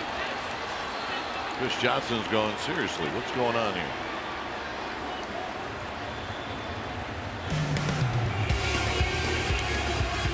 Adrianza's going to lead things off.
Our Toyota game summary, and it's brought to you by, of course, your local Toyota dealer. The difference in the game is the Brandon Crawford home run, his 11th of the year. Samardzija threw well, so did Phelps.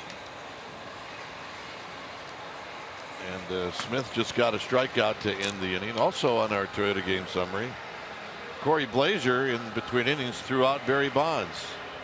Threw him out of the game. See you later. When it's time for a change, think Speedy. Oil change and auto service, your oil change tune-up and brake experts. So Nick Whitgren, the right-hander, coming in now for Don Mattingly. Take a look at what he has done. 37 innings, 34 strikeouts against 7 walks. A lot of good stuff coming out of this Marlins bullpen. And he is going to face Ray Adrianza, then the top of the Giants lineup. Adrianza came in on the double switch. And he hits the first pitch high into right field for Ichiro. 1 out. So we knew that Blazier threw somebody out. He pointed in the dugout and threw somebody out, and it turned out that it was Bonds. Bonds did the thumb and forefinger 2 inches deal, and that was it. He said, I didn't say a word. But he had his argument, and then he was gone. Strike to Nunez, who's 1 for 3. With Whitgren, you're going to see low 90s velocity as Chris Johnson stays in. He's at first base. He's also got a slider and a changeup. Those are his 3 pitches he comes at you with. And he is not afraid to pitch inside.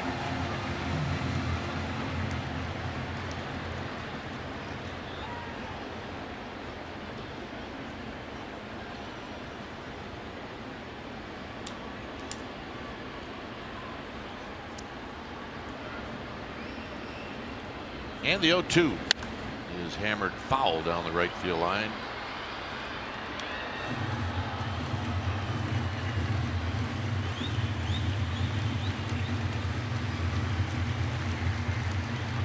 A day at the yard for a lot of kids.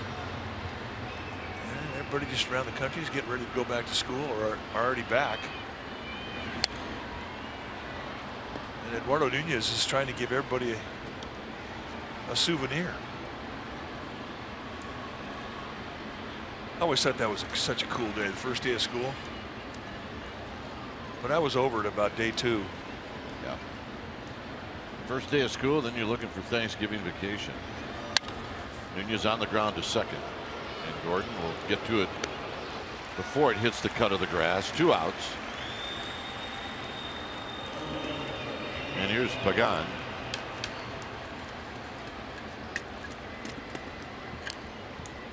Played a nice game today.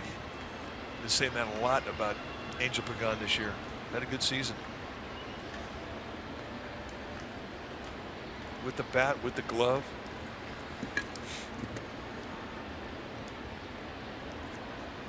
Well, he's not signed after this year, so he's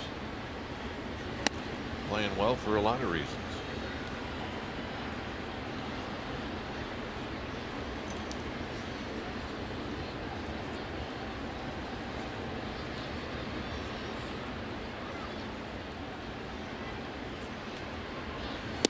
And a strike.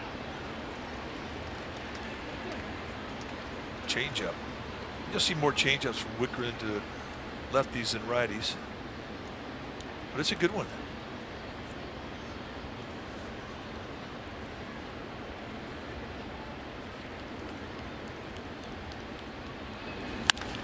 Hits one high to left field for Yelich.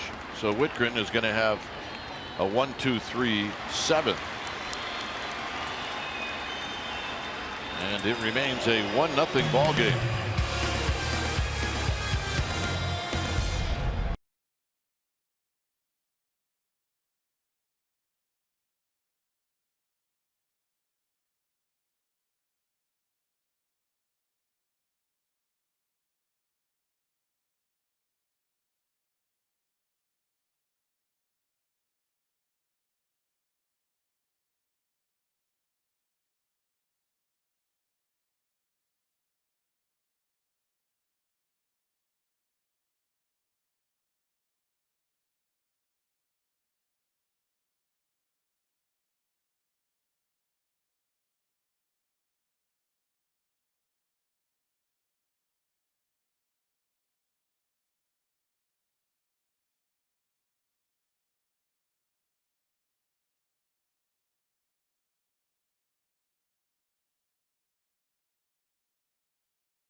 BSN Bay Area is brought to you by Toyota. Hurry in for Toyota's annual clearance event to get an incredible deal on the 2016 Toyota you want before they're gone. Toyota, let's go places. And by Xfinity. X1 from Xfinity will change the way you experience TV. Well, follow Giants Baseball live with the MLB.com at-bat app. You can download MLB.com at-bat, the #1 app for live baseball on your phone and tablet.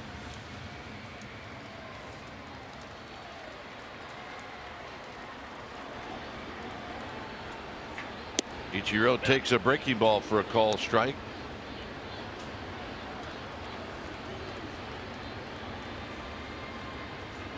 He lined a single over Nunez in the 5th for hit number 3001, and now a couple of breaking balls, and it's 0-2 as you see Strickland. And he's thinking about Martin Prado on deck.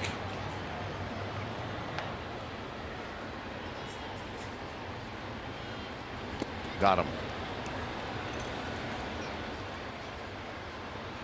So they're going to wait, and now they call him out. And here comes Bruce Bochy. So job well done from Will Smith today. Absolutely.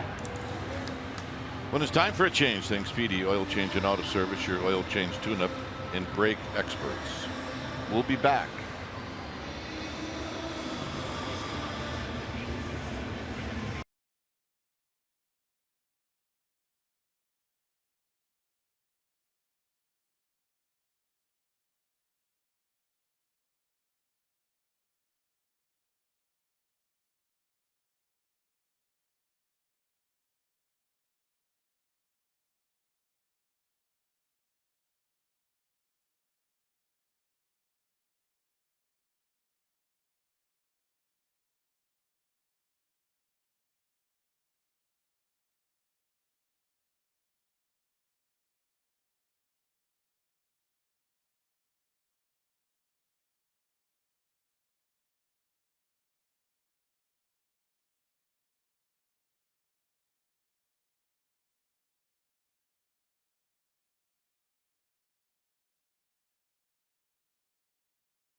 Out here in the 7th is Hunter Strickland. He will become the Giants' 3rd pitcher this afternoon. The numbers for Strickland as he comes into his 54th game, 3-1 with a 2.56 ERA, almost a strikeout inning. League hit .209 against him. Mid to high velocity on the fastball. 2 types of movement on the fastball. Hard slider and a split. Now the Giants didn't know they were going to go 14 on Monday, but he did bridge the gap to get to the 14th by going 2 innings. Here he's facing Real Muto.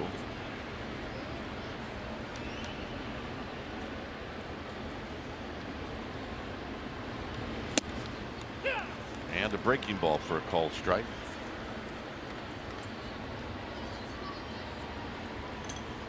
Had a good road trip with that slider.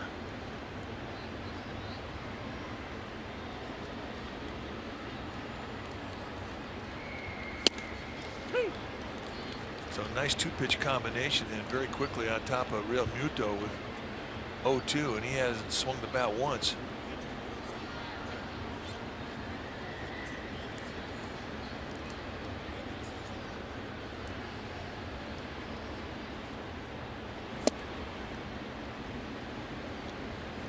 One and 2. Echeverria on deck.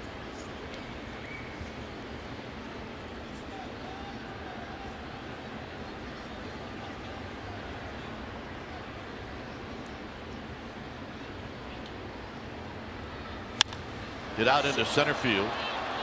Lots of room out there as Blanco will put it away. And that's the field you want to use.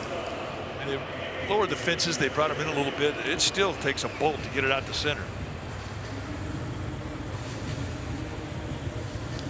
Well, you're not going to get any help with the benign atmosphere. You're not going to get hurt. There's no wind.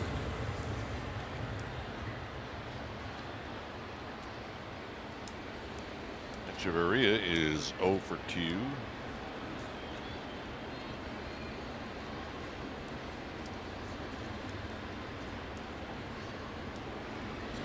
And a strike, and it's 0-1.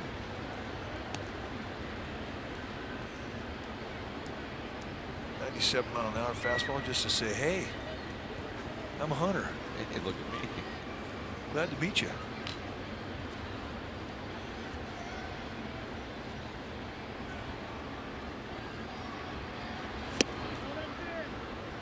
Yeah, he wanted that one too. It's been more on the outside corner to righties than there has been on the inside corner.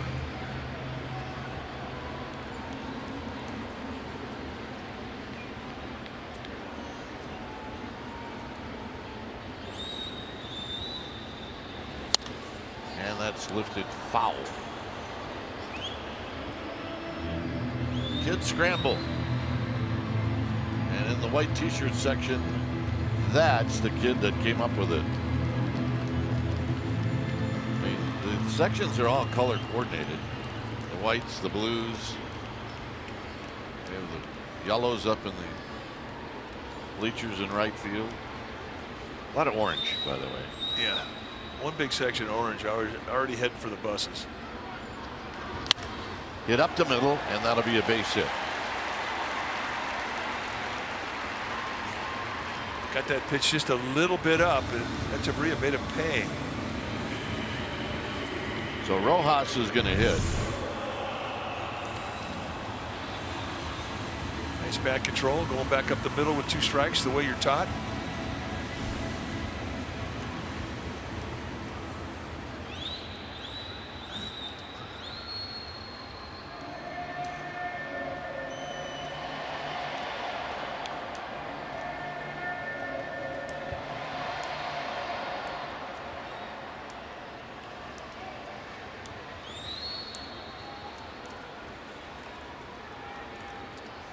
Rojas likes the first pitch.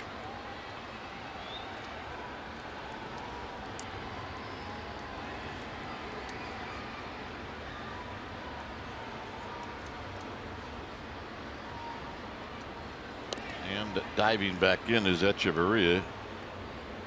He only has 1 steal on the year. And Miami's only got 40 steals as a team.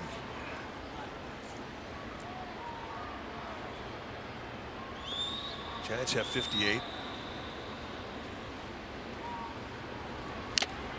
That one got Buster Posey. It would help. Look, Gordon was suspended for 80 days. They'd have a lot more if he had played in every one of those days. But I agree with you. Even at that,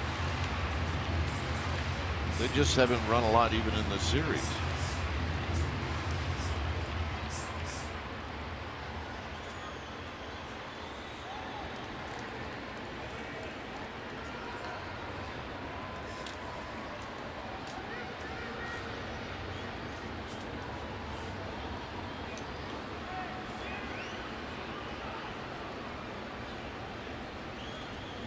Strickland at the belt. And it's high. 1 ball and 1 strike.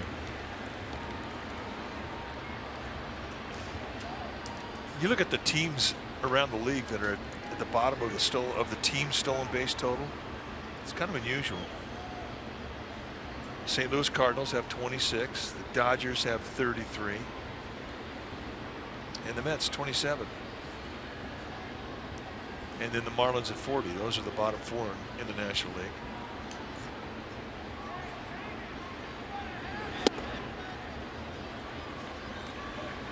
Not getting that inside corner. The team that leads the National League in stolen bases Milwaukee, 120.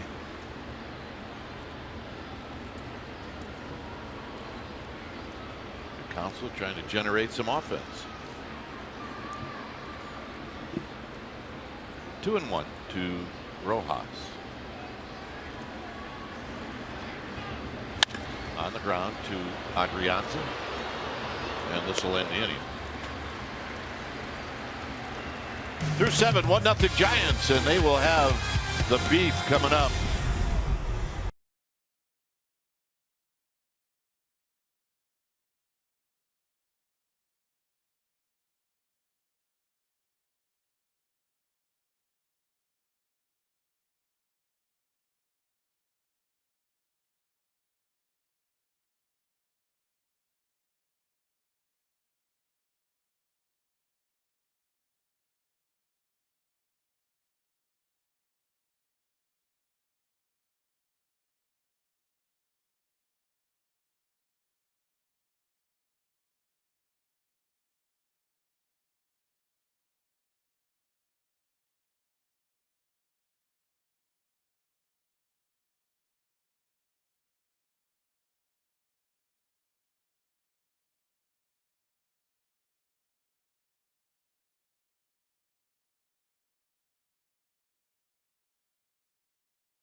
Brought to you by T-Mobile. Last night, Brandon Crawford in the 5th inning against Giancarlo Stanton in the hole. Coming up, gunning. You bet he got him. And then in the 7th, Joe Panik with Martin Prado trying to bloop it into center field. And Joe Panik says, I'll have none of that, as he made a nice sliding, tumbling catch. And all that is brought to you by T-Mobile. When it's time for a change, think Speedy Oil Change and Auto Service, your oil change tune-up and brake experts.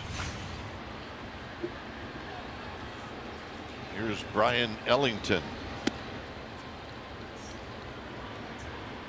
So Ellington comes in with really good numbers.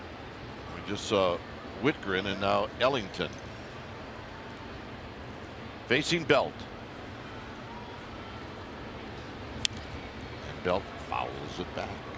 Ellington's got some TNT in that shoulder. We see some really good fastballs coming off of his arm. I mean, we're talking 3-digit fastballs. He's got a little sling to his delivery, and he really winds up.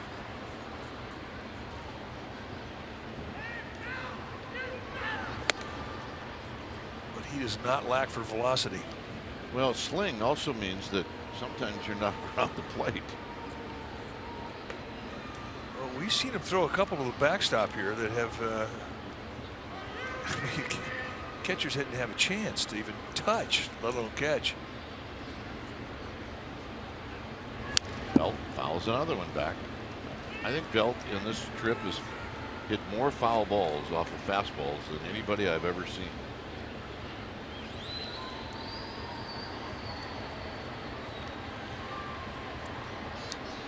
From Ellington, we've also seen a slider and a changeup, but nobody's going to go up there thinking anything other than the fastball against him.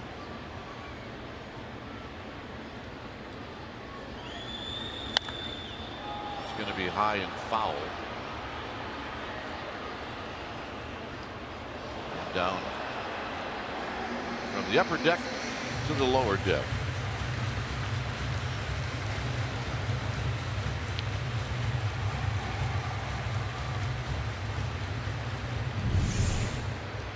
Let's take a look and see how They hung out.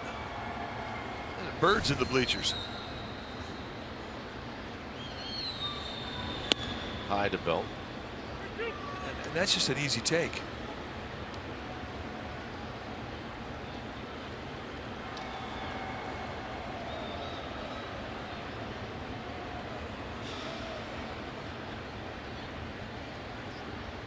Buster Posey to follow. And Belt fouls another one out of play.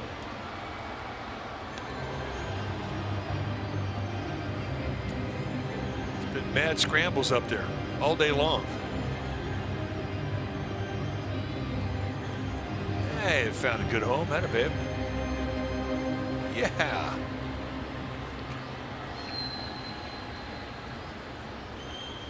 And another 3-2 pitch to Brandon Belt. And Belt hits one the other way, and a long run for Yelich. And Yelich is on the move, and he's going to make the running catch. Not sure if that was fair or foul. I'm leaning more towards foul. It would have been close. Winds up being a nice play just because of how far he had to go to his right. And I agree with you. I think if it had come down, it would have been in fair territory. Still impressive range to the right for Yelich.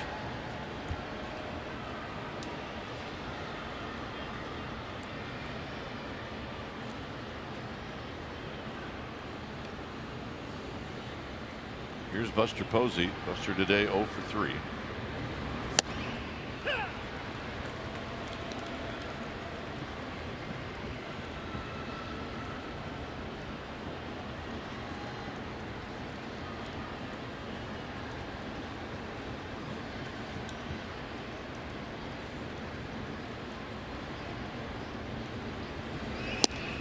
Outside with Crawford on deck.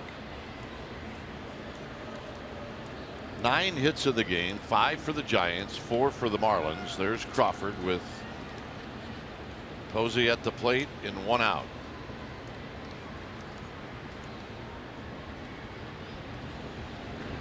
And Buster lines this one into left center field. That'll be a base hit.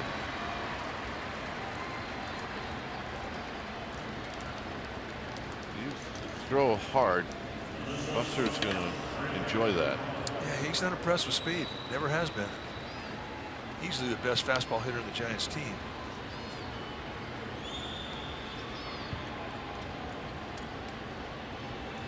And when you come up with it, it plays right into his hand. For Brandon Crawford, this was the big swing of the bat. Home run number 11 on the year, and it's been the Giants offense. That was a 3-2 count. Challenge fastball from David Phelps.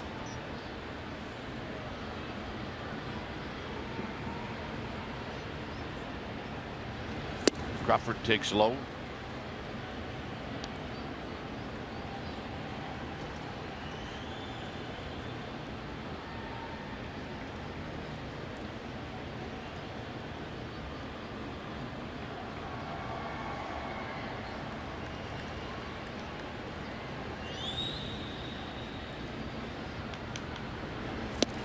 Panic, remember, came out on a double switch, so the pitcher spot is on deck. And on deck is Connor Gillespie.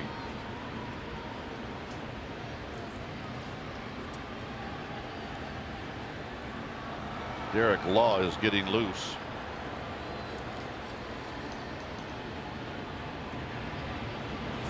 This is hit on the ground.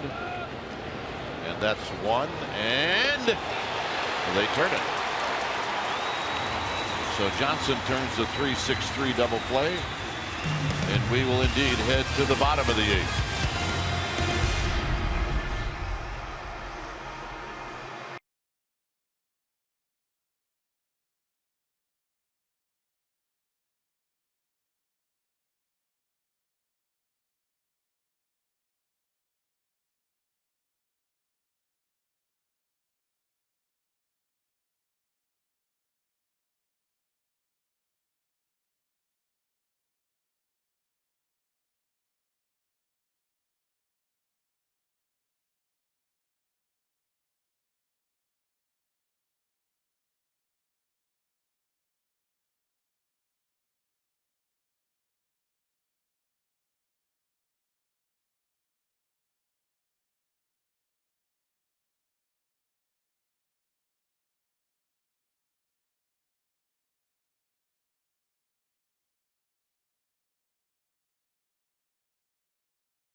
presented by Comcast Business, hosted by Jim Elmer Cosamore. Today at 5 p.m. you'll see it right here on CSN Bay Area. Today's guest, Warriors GM Bob Myers, Olympic gold medal gymnast Mary Lou Retton, and in CSN Bay Area senior insider Ray Ratto, always one of our favorites. Sports Talk Live later today at 5 p.m. It's 1-0 as Derek Law steps up. You saw the bobblehead collection. So Bruce Bochy gives the ball off to Derek Law coming into his 46th game. ERA at 2.09. Fantastic rookie campaign. 43 strikeouts against 6 walks. Mid-90s fastballs, 3 specialty pitches. By the way, it's Guy Haberman tonight. Elmer is in Rio. That's right, he's doing badminton. I forgot. Out of play. The bobbleheads you saw, let's see if I remember, it was Pagan, Pence, Cody Ross, and Kirk Reeder. This little guy got it, much to the dismay of his brother. High, 2 balls and 1 strike. Giants got away, or Samardzija did, and then Smith. There's the 4 that I saw. They got away with walking Gordon to lead off the 6th. And it's 2-2. Gordon guessed wrong. And he could have been looking middle away with a fastball if he was looking fastball, but that thing down and in locked him up. And I think he was looking breaking ball. Got to be quick if Gordon hits it on the ground. And Law gets it, so Adrianza didn't have to deal with it. 1 out. Well, if it gets past Law, there's no guarantee you're going to get him. That's a fact.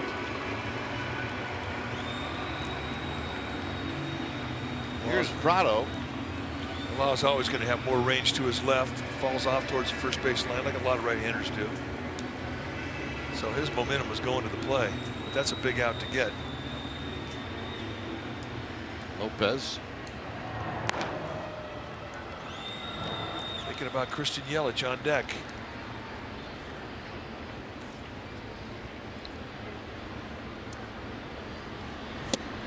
Strike, and it's 0-1.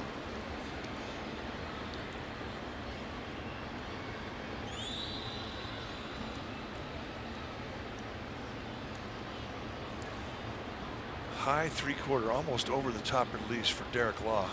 Anchors that arm down, bang, and gets up on top. Off his foot, it's 0-2. Kyle Bearclaw heating up. He will pitch the top of the 9th.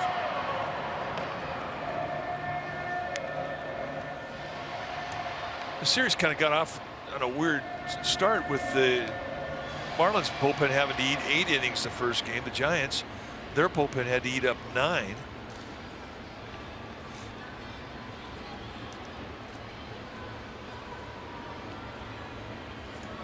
Yeah, Cueto,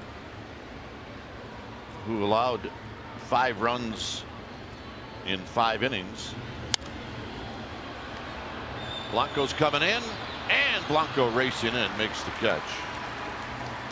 And now Bruce Bochy's trying to figure out, well, am I going to get up or am I going to sit? Well, I think if Martin Prado would have been on base with a base hit there, you would have definitely seen Javier Lopez. But as it is, with 2 quick outs and he's watching Law throw, he's going to let Law go after him.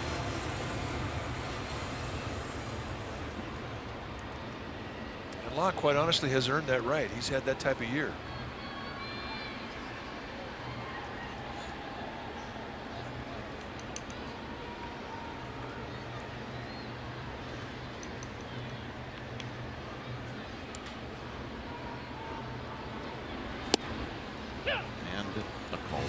That's a good changeup, boy. Curveball, slider, changeup. Those are the specialty pitches.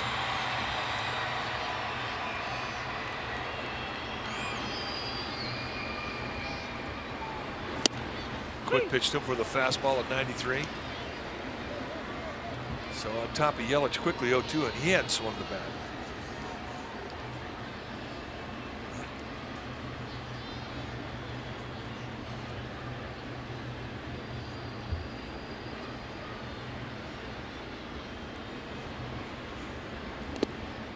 In the dirt, 1-2. By design, he wanted to bounce it. He calls it a slider. It's a curveball. Just by watching his hand action. He holds it in a very unorthodox way with 3 fingers on top of the ball.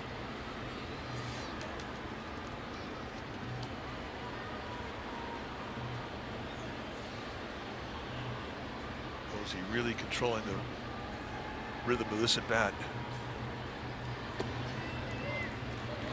Another good pitch, good take from Yelich's perspective. He didn't have a lot of book on Derek Law. That last breaking ball in the dirt, that gets a lot of lefties to swing at.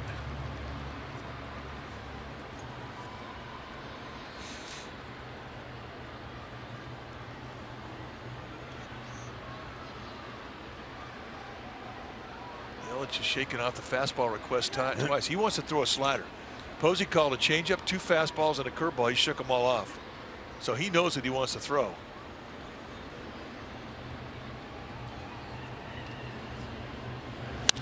Hit on the ground sharply to Adrianza, and that's going to end the inning. So nice job by Law. Giants have a pinch hitter coming up. It's 1-0.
And a new pitcher for the Marlins when it's time for a change. Think Speedy Oil Change and Auto Service, your oil change tune-up and brake experts.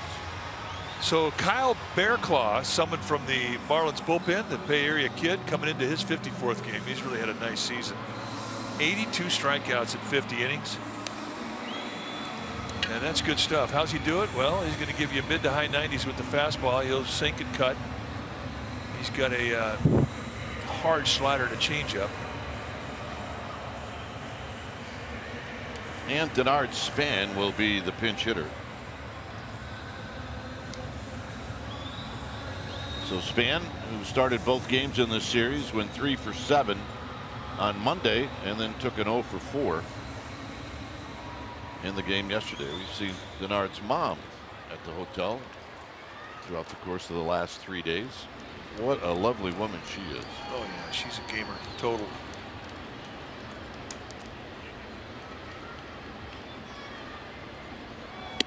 And there's the pitch high, 1 ball and no strikes.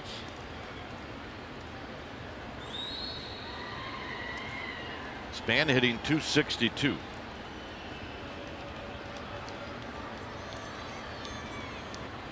And he tried to hold up, 1 ball and 1 strike. Hit a home run in Philadelphia to win a game for the Giants.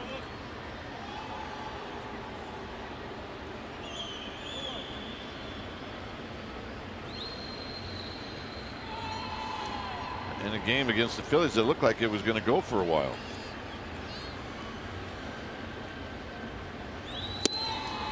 One and two. Good slider. It's more of a slurvy type of a breaking ball. It's a little bit bigger than a normal slider, and it's a little quicker than a normal curve. Hence the slurve.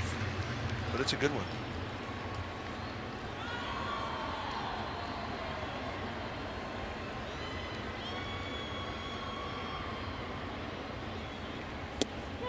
Got him. Stays with the breaking ball. Here's Hunter Pence. It's just a good tight little down snapper for the kid out of Wilcox High School in Santa Clara. Pence, a couple of strikeouts, and then hit a ball foul down the right field line that Ichiro tracked down.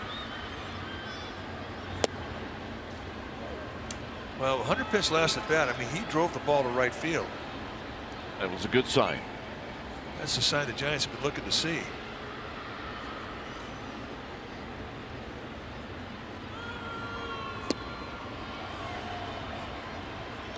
And they've been waiting as patiently as they can wait. You can see it getting ready. He will pitch the bottom of the ninth.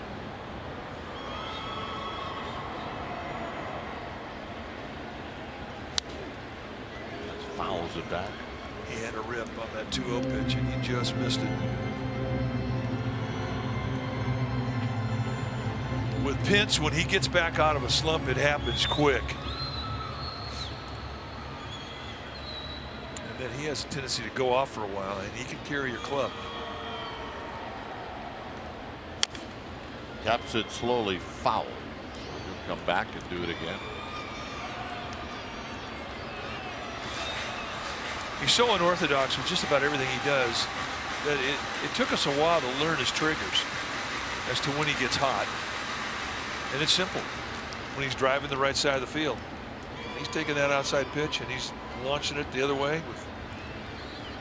I mean, he'll hit balls that are a foot off the plate away.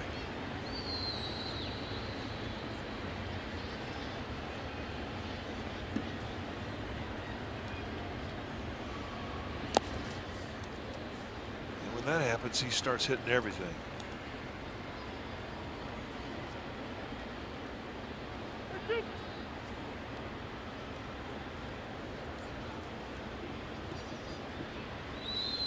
So this will be a payoff pitch to Hunter Pence. And he got him, pulled the string on it. So the same breaking ball that he threw Span, he gets Pence.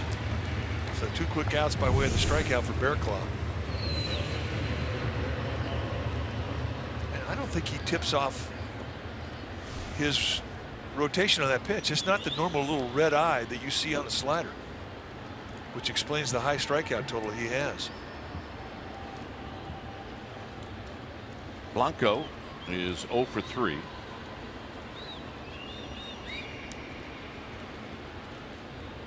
And bluffs a bunt, and he takes a pitch down low. Adrianza is on deck.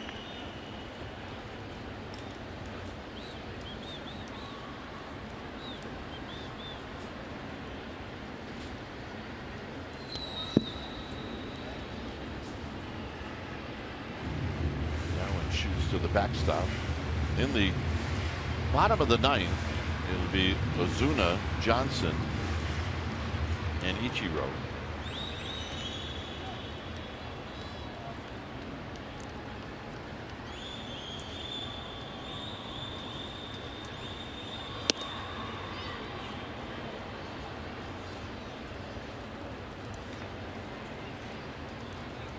Stanton pinch hit in the 5th inning against Samardzija, and with runners on first and second, he hit a fly ball to center field.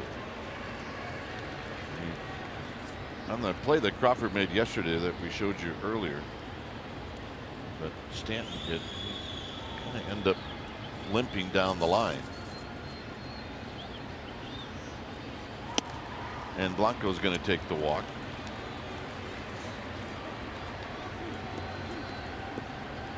And Adrianza will hit for the second time. He just missed one of his last at bat. Yeah, he did. It looked like he was going to swing at that first. At that point, it was Whitgren's fastball, and he just got underneath it.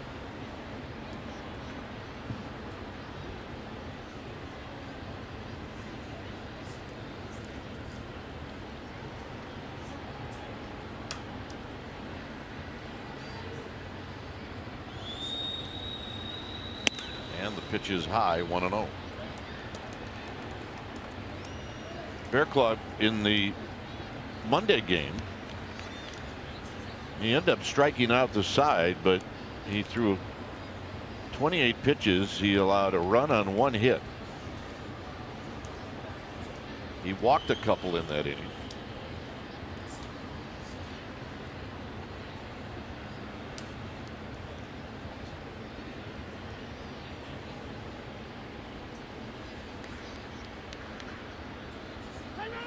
Timeout is called. And I think Bearclaw just went up there in his mind said, I'm just going to freeze. I'm just going to hold my set till Adrianza steps out.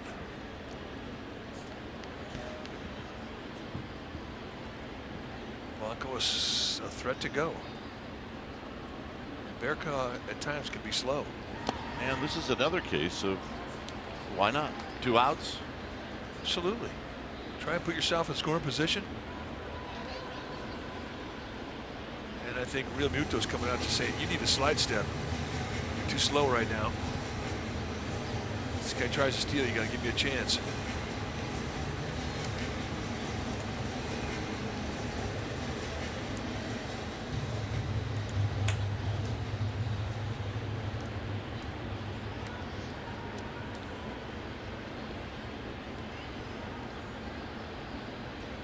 Playing straight up in the outfield to defend against Adrianza.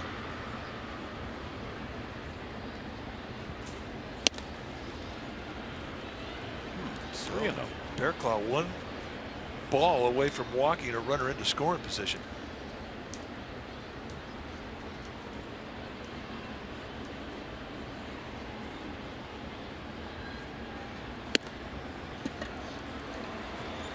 And that's what he does. As you say.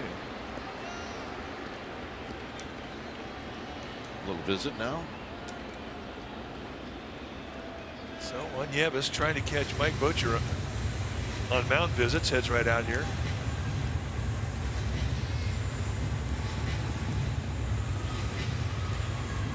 This is 4 or 5 today.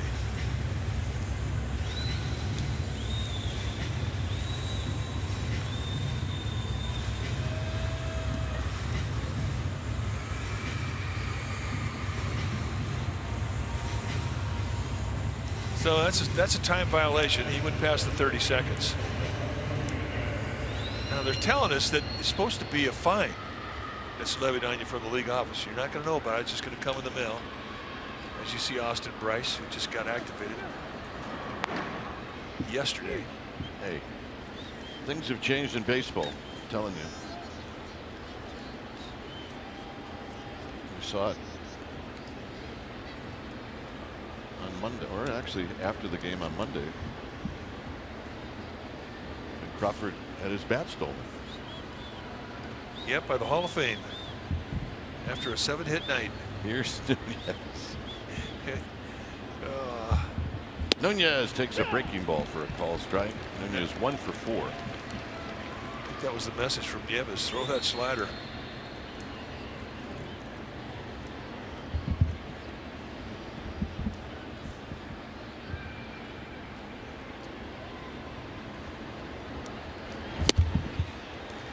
Comes back with 95 and it's 0-2.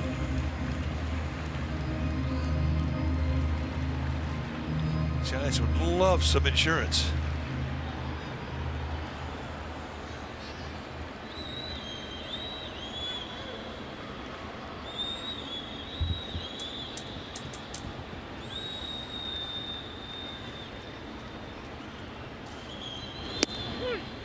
And he called it a strike. And Nunez is going seriously.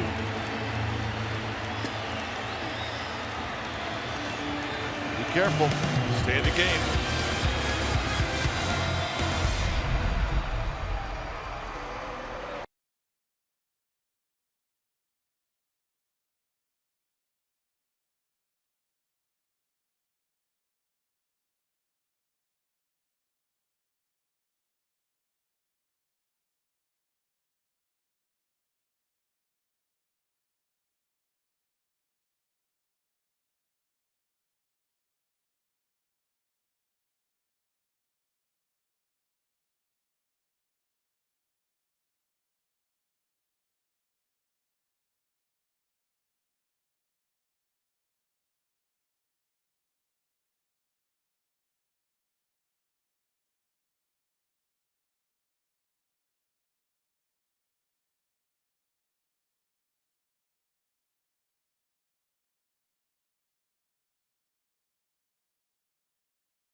Strike on Eduardo Nunez. That's that breaking ball way off the plate. You can't hit that. You need a broom to do it. A view from over the top. You can see just how far that ball was off the plate. And he just had the bat taken out of his hands. Yeah, the last 3 games I've been critical of umpires looking for strikes, but then you can't go that far out. No, I mean the strikeout on Chris Johnson was another pitch, a fastball that was almost impossible to hit. But right now, it is Santiago Casilla who comes into his 46th game. He's got 25 saves on the year, 53 strikeouts and 44 1/3. And he's going to face the 4, 5, 6 spots in this Marlins lineup.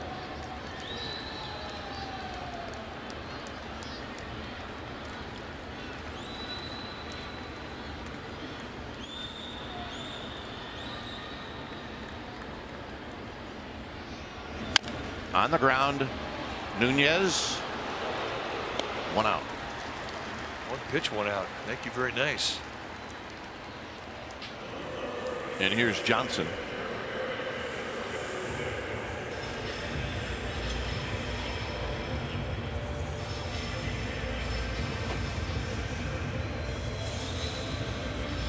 Johnson came in as a pinch hitter, and Mike just mentioned it, got called out on a pitch that was not a strike.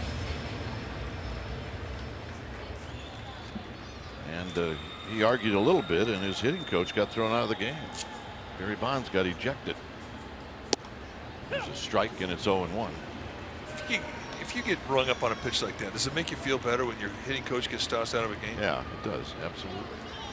To the point where you'd pay his fine? No, absolutely not. Yeah, just wondering. Well, I'm just wondering if they'd like to check bank accounts. Yeah. 1 ball and 1 strike. Well, I thought he may have went around on that. Although that did not stop Barry Bonds in Milwaukee from having us pick up the check at lunch. Yeah, I'm still ticked off about that.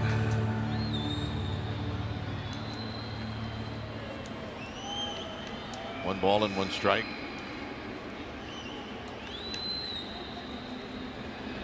Swing. You're going to miss. 1 and 2. Good curveball. And you really get an opportunity to see just how big and explosive the curveball is of Casilla, and that has been his best specialty pitch for about the last 2 months. It woke up one day and it has not gone away.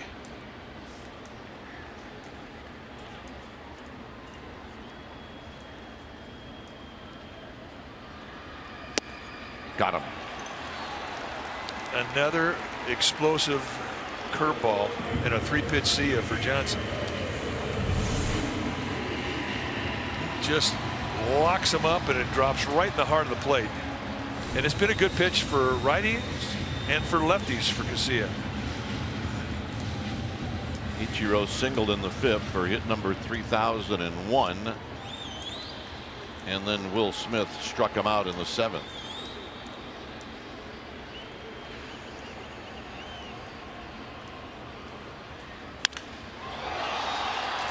Blanco on the move, and Blanco can't get it. And it bounces over the wall for a ground rule double.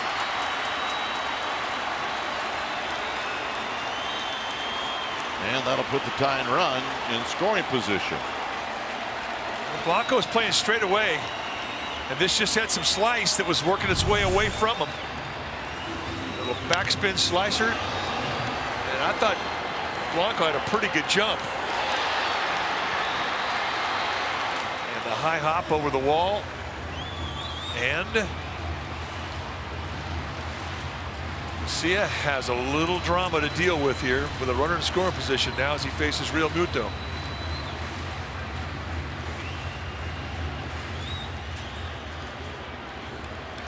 So a 2-hit day for Ichiro as he adds to his 3,000.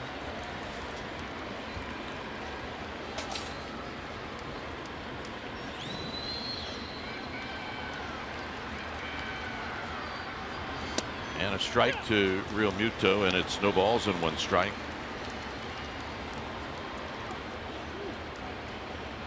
Struck out in the 2nd, hit a fly ball to center field in the 7th, and he drew a walk in the 5th.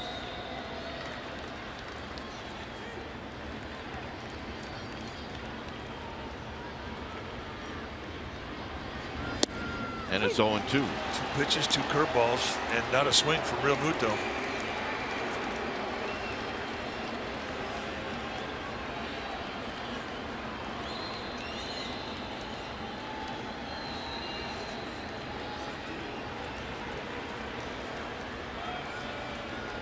Ichiro with his lead.